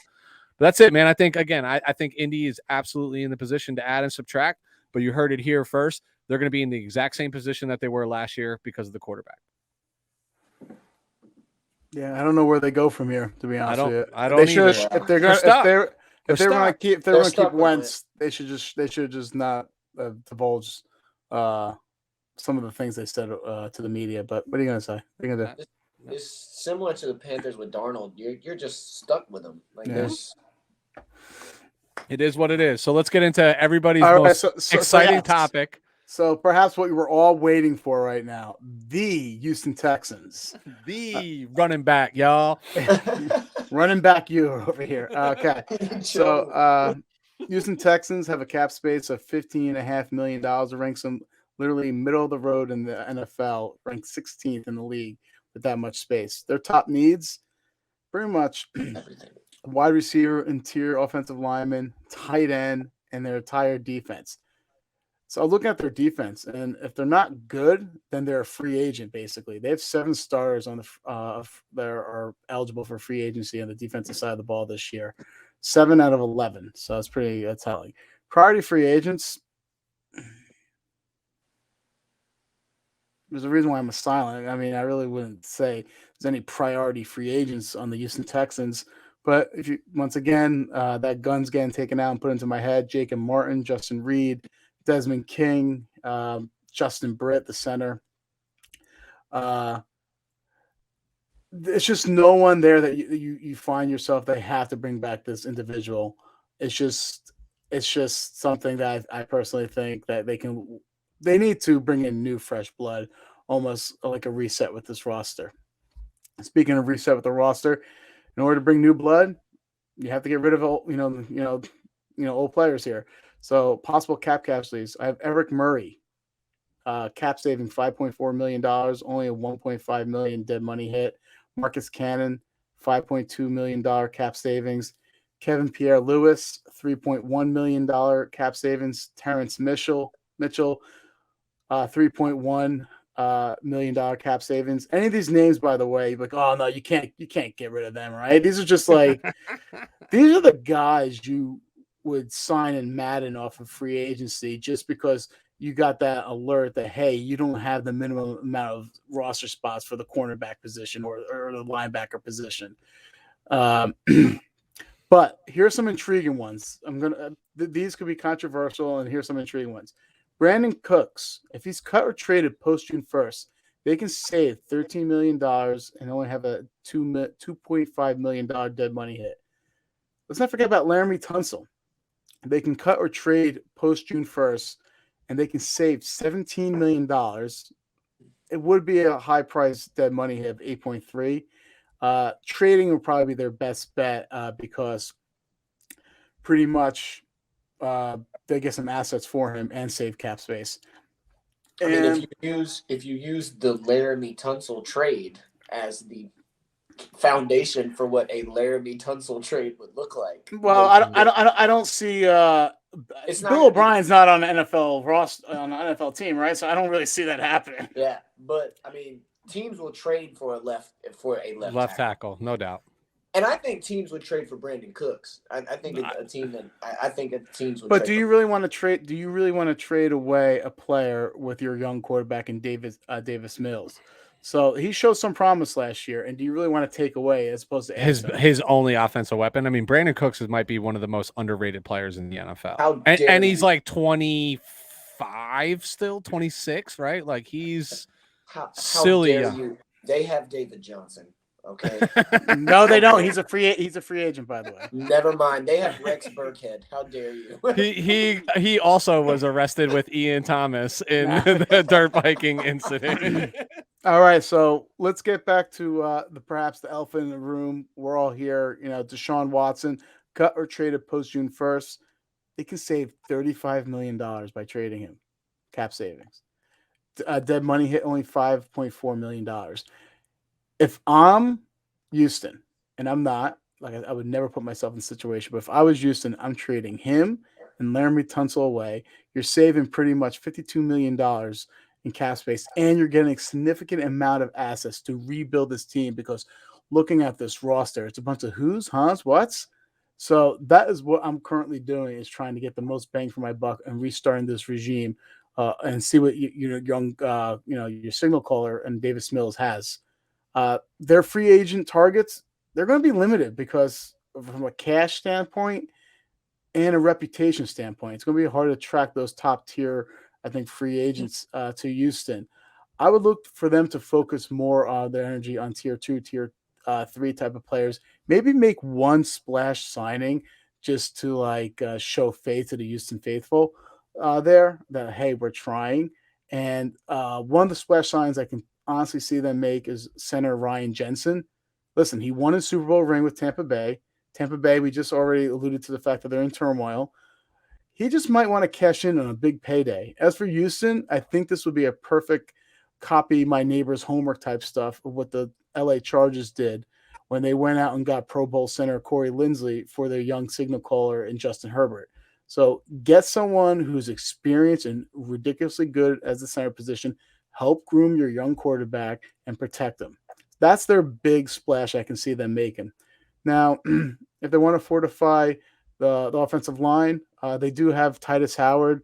I think they're high in him. He could replace Laramie Tunsil if they trade him away.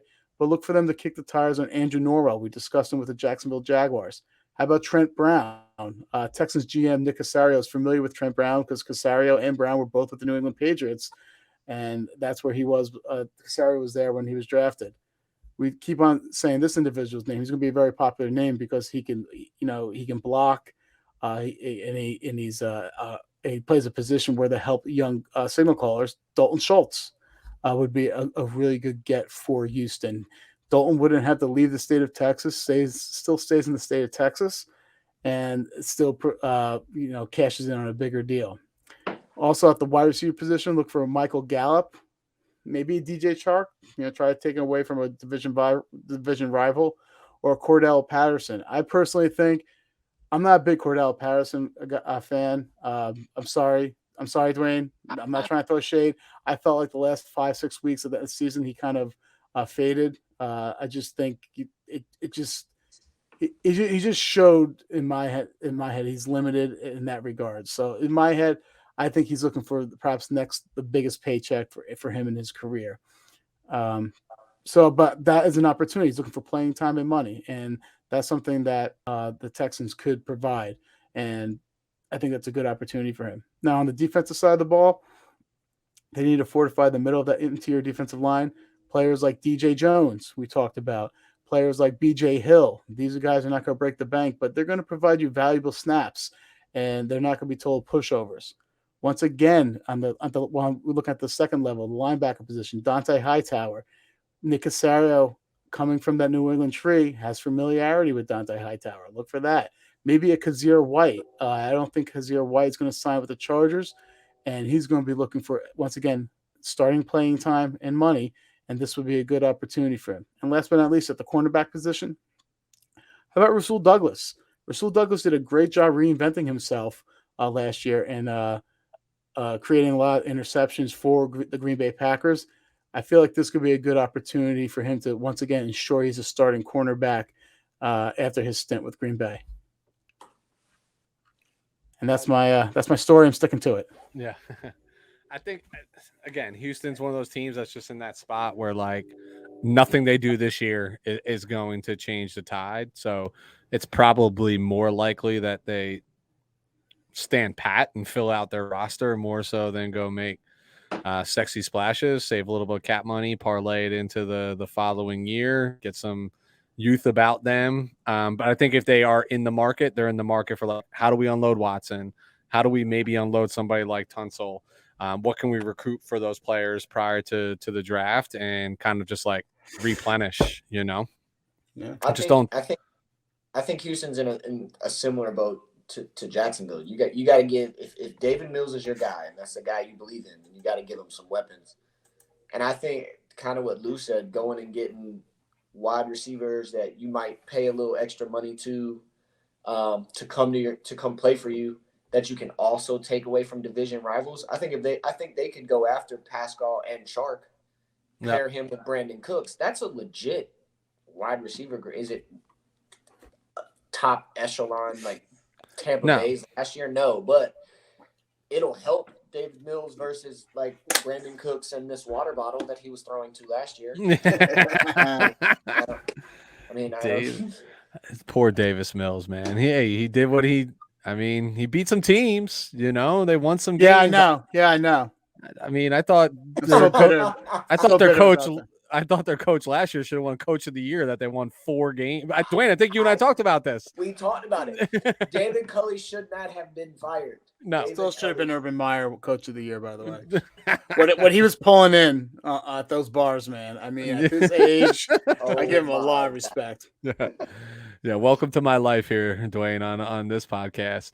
All right, so we've gone for almost 2 hours, so I'm going to move through Tennessee pretty quick and call it a night because I think my wife's stampeding up above me like, when is this asshole coming to bed? Mine's asleep. So. You're a fortunate man, Dwayne. You're a fortunate man. So Tennessee Titans, well, that'll wrap us up in the AFC South. Cap room, $8.3 million, 27th overall. They're in a little bit of trouble with cap space, but the good news for them, most of their like impact players are actually under contract. So again, one of those teams that can probably just kind of, if they can mirror what they had last year from a roster perspective, they could be all right because this team finished as the number 1 seed in the AFC in 2021. Like I said, their goal should just be to maintain and add some. If we were talking about the draft, we'd say add some assets via the draft on the cheap. I don't expect them to be super, super active in free agency unless a few things take place. So their top needs, I'm going to say offensive line, because there is a true potential here that 4 of their 5 starters could be gone. So Lewan, Saffold, Jones, and Quisenberry, and I'll talk about it. QB, I can talk about this for, 26 of the 32 NFL teams that probably need quarterbacks, but they won't do anything about it. But to me, it's still an area of need. Wide receiver. Excuse me. What'd you say? QB? Rodgers bought a house in Tennessee. Quarterback.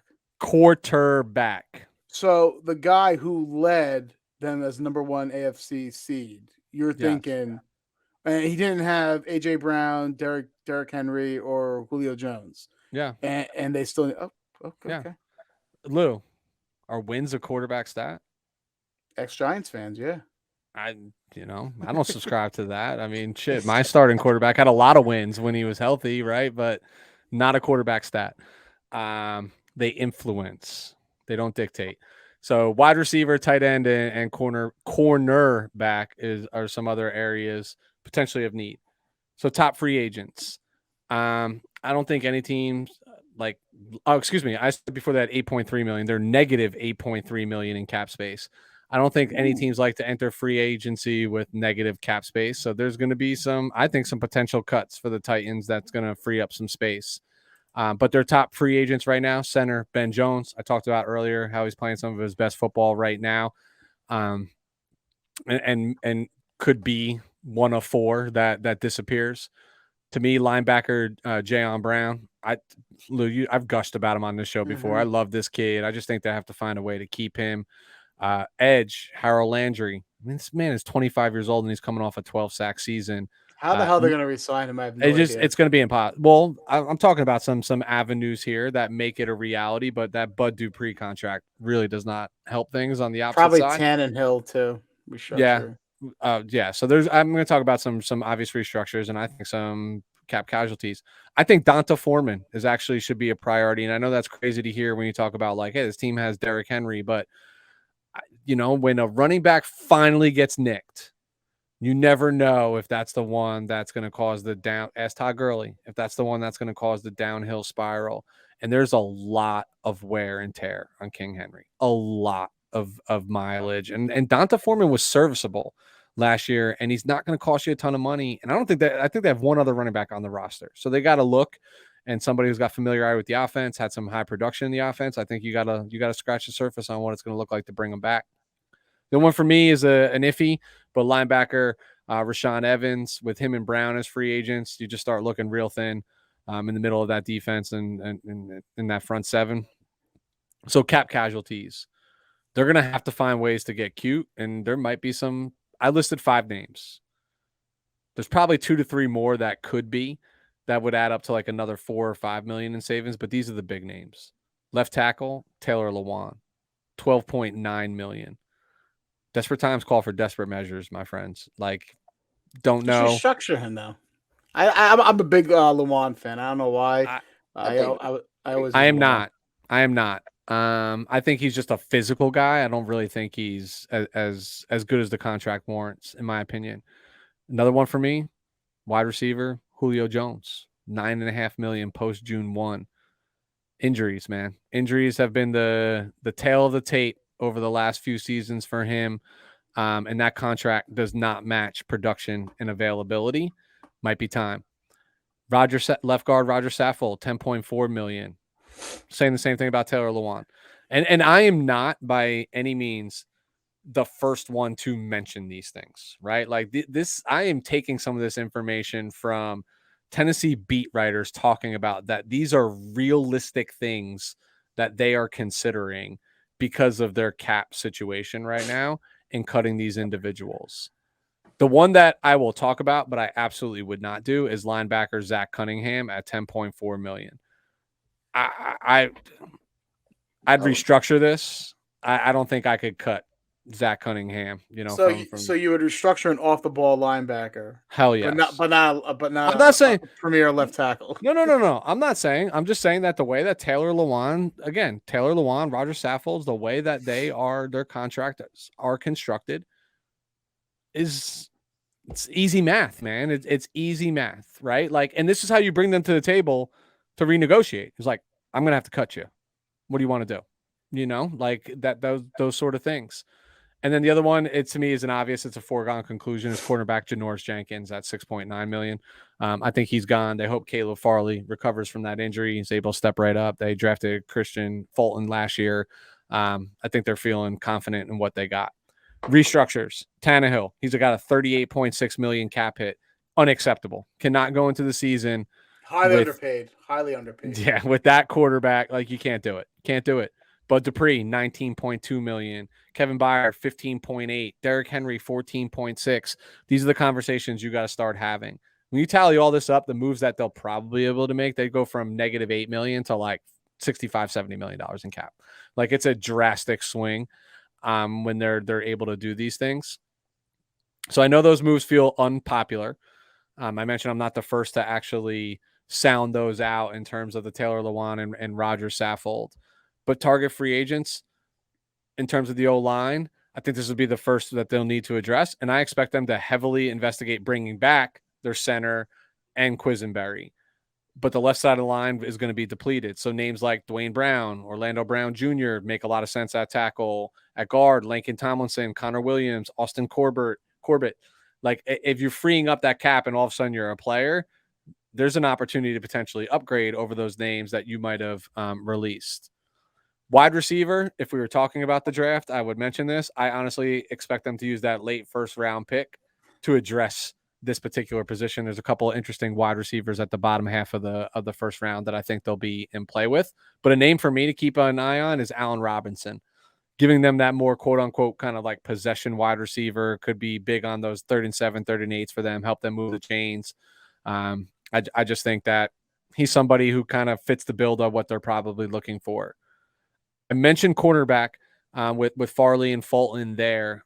So they seem like they feel pretty set on the perimeter, but I'd be looking for them to add somebody in the slot, somebody like a DJ Reed out of Seattle, maybe even a K'Wan Williams out of San Francisco. But to me, Reed feels like the better fit because he can play in the slot and he can play outside. So if it's Farley or Fulton and one of them is not up to snuff, you can easily slide this guy outside. And he's had 2 consecutive good seasons in Seattle. I hated when San Francisco let him go that early. And then last for me, tight end. They bring Fisker back. I just think that's the reality. But I think somebody like Moe Alley Cox would make a lot of sense in this offense. Maybe even a Max Williams who's coming off an ACL tear, who's a strong blocker and a decent pass catcher. I think he makes a lot of sense in this offense to protect Tannehill as well. So again, I think when push comes to shove, I think they're going to be more aggressive in signing their own free agents than they are in being an active player in the free agent market. But they're going to have to get creative with that cap because right now they sit $8 million over the cap. So they're going to have to be creative. I'd be nervous if the cap was real, Yeah, crazy. me too. I think a name to watch for Tennessee at a position of need that you were talking about at tight end. I think Tennessee could be the team that Gronkowski goes to. He's got that relationship with Vrabel. He's not a bad run block. He's actually a pretty solid run blocker even last year. The fear that you have with Gronkowski is you do have injury concerns with both your wide receivers. So do you also want an injury concern with your tight end? But I think that's an offense that he could fit in very well in. Because if all those guys are healthy, Tannehill has no excuse why he can't successfully push the ball down the field. But that's a big if. I mean, that's a huge if. Yeah, that's actually a good point. And also from I feel like Gronkowski, I mean, that'd be a hell of a locker room. How fun would that locker room be with all those? You got Luan, you got Vrabel, you got Gronk. I mean, that would be a fun-ass locker room there. A bunch of wild guys. Yeah. I'd go. But I think if Gronk comes back, he's gonna want to go to a team that is set up to win and be successful. Buffalo wants him. That team. I know Buffalo wants him too, but I mean, I don't know. I don't see the fit in Buffalo as well as I do in Tennessee. Yeah, because where does that leave Dawson Knox then? Yeah, right? Who's playing well. You know what I mean? Like, I don't think you want to take target share away from him. I kind of agree with that notion, Dwayne, that Gronk feels like a natural fit here in Tennessee. I personally just think Gronk's hanging it up. You know what I mean? Like, I just don't know what else he's got to prove. I think his boy just hung it up, who kind of convinced him to come out of retirement and come play. But I think in terms of being an immediate competitor, an immediate fit in the offense, and an immediate impact, like all signs point to playing in Nashville, which is also like a sick city that Gronk would tear up and have so much fun in anyway, which is we know he's all about. So, all right. Yeah, it makes sense. It makes a lot of sense, but cents don't always make dollars, right? So we'll see how things shake out over the next coming weeks. But been a lot of fun, fellas. We ran about 2 hours and 10 minutes, a lot longer than we normally do, but I enjoyed every second of it. No, dude, Dwayne, please, we would have done it anyway. But Dwayne, we certainly appreciate you tagging along with us this evening. Give you a moment here. Go ahead, plug the podcast, and let everybody know where they can find you. Appreciate it. Yeah, my podcast is the Sports School Podcast. You can find me on Twitter. It's at Sports School Pod. If you just want to find me specifically on Twitter, it's at ATLFan_NNC, which is a hard life. It is hard to be a Falcons fan living in North Carolina, but it is what it is. It's hard Dwayne, to be a Falcons fan in general.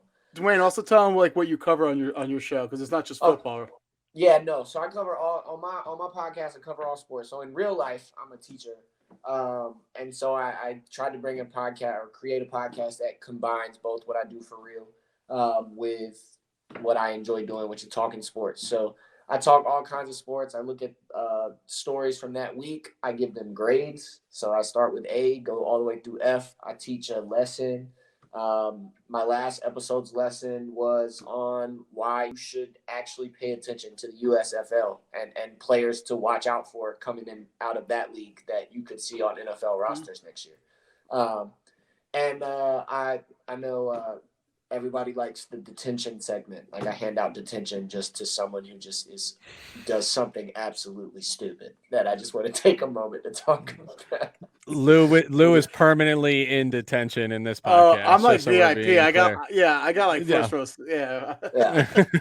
He's etched his name into the desk in the detention room.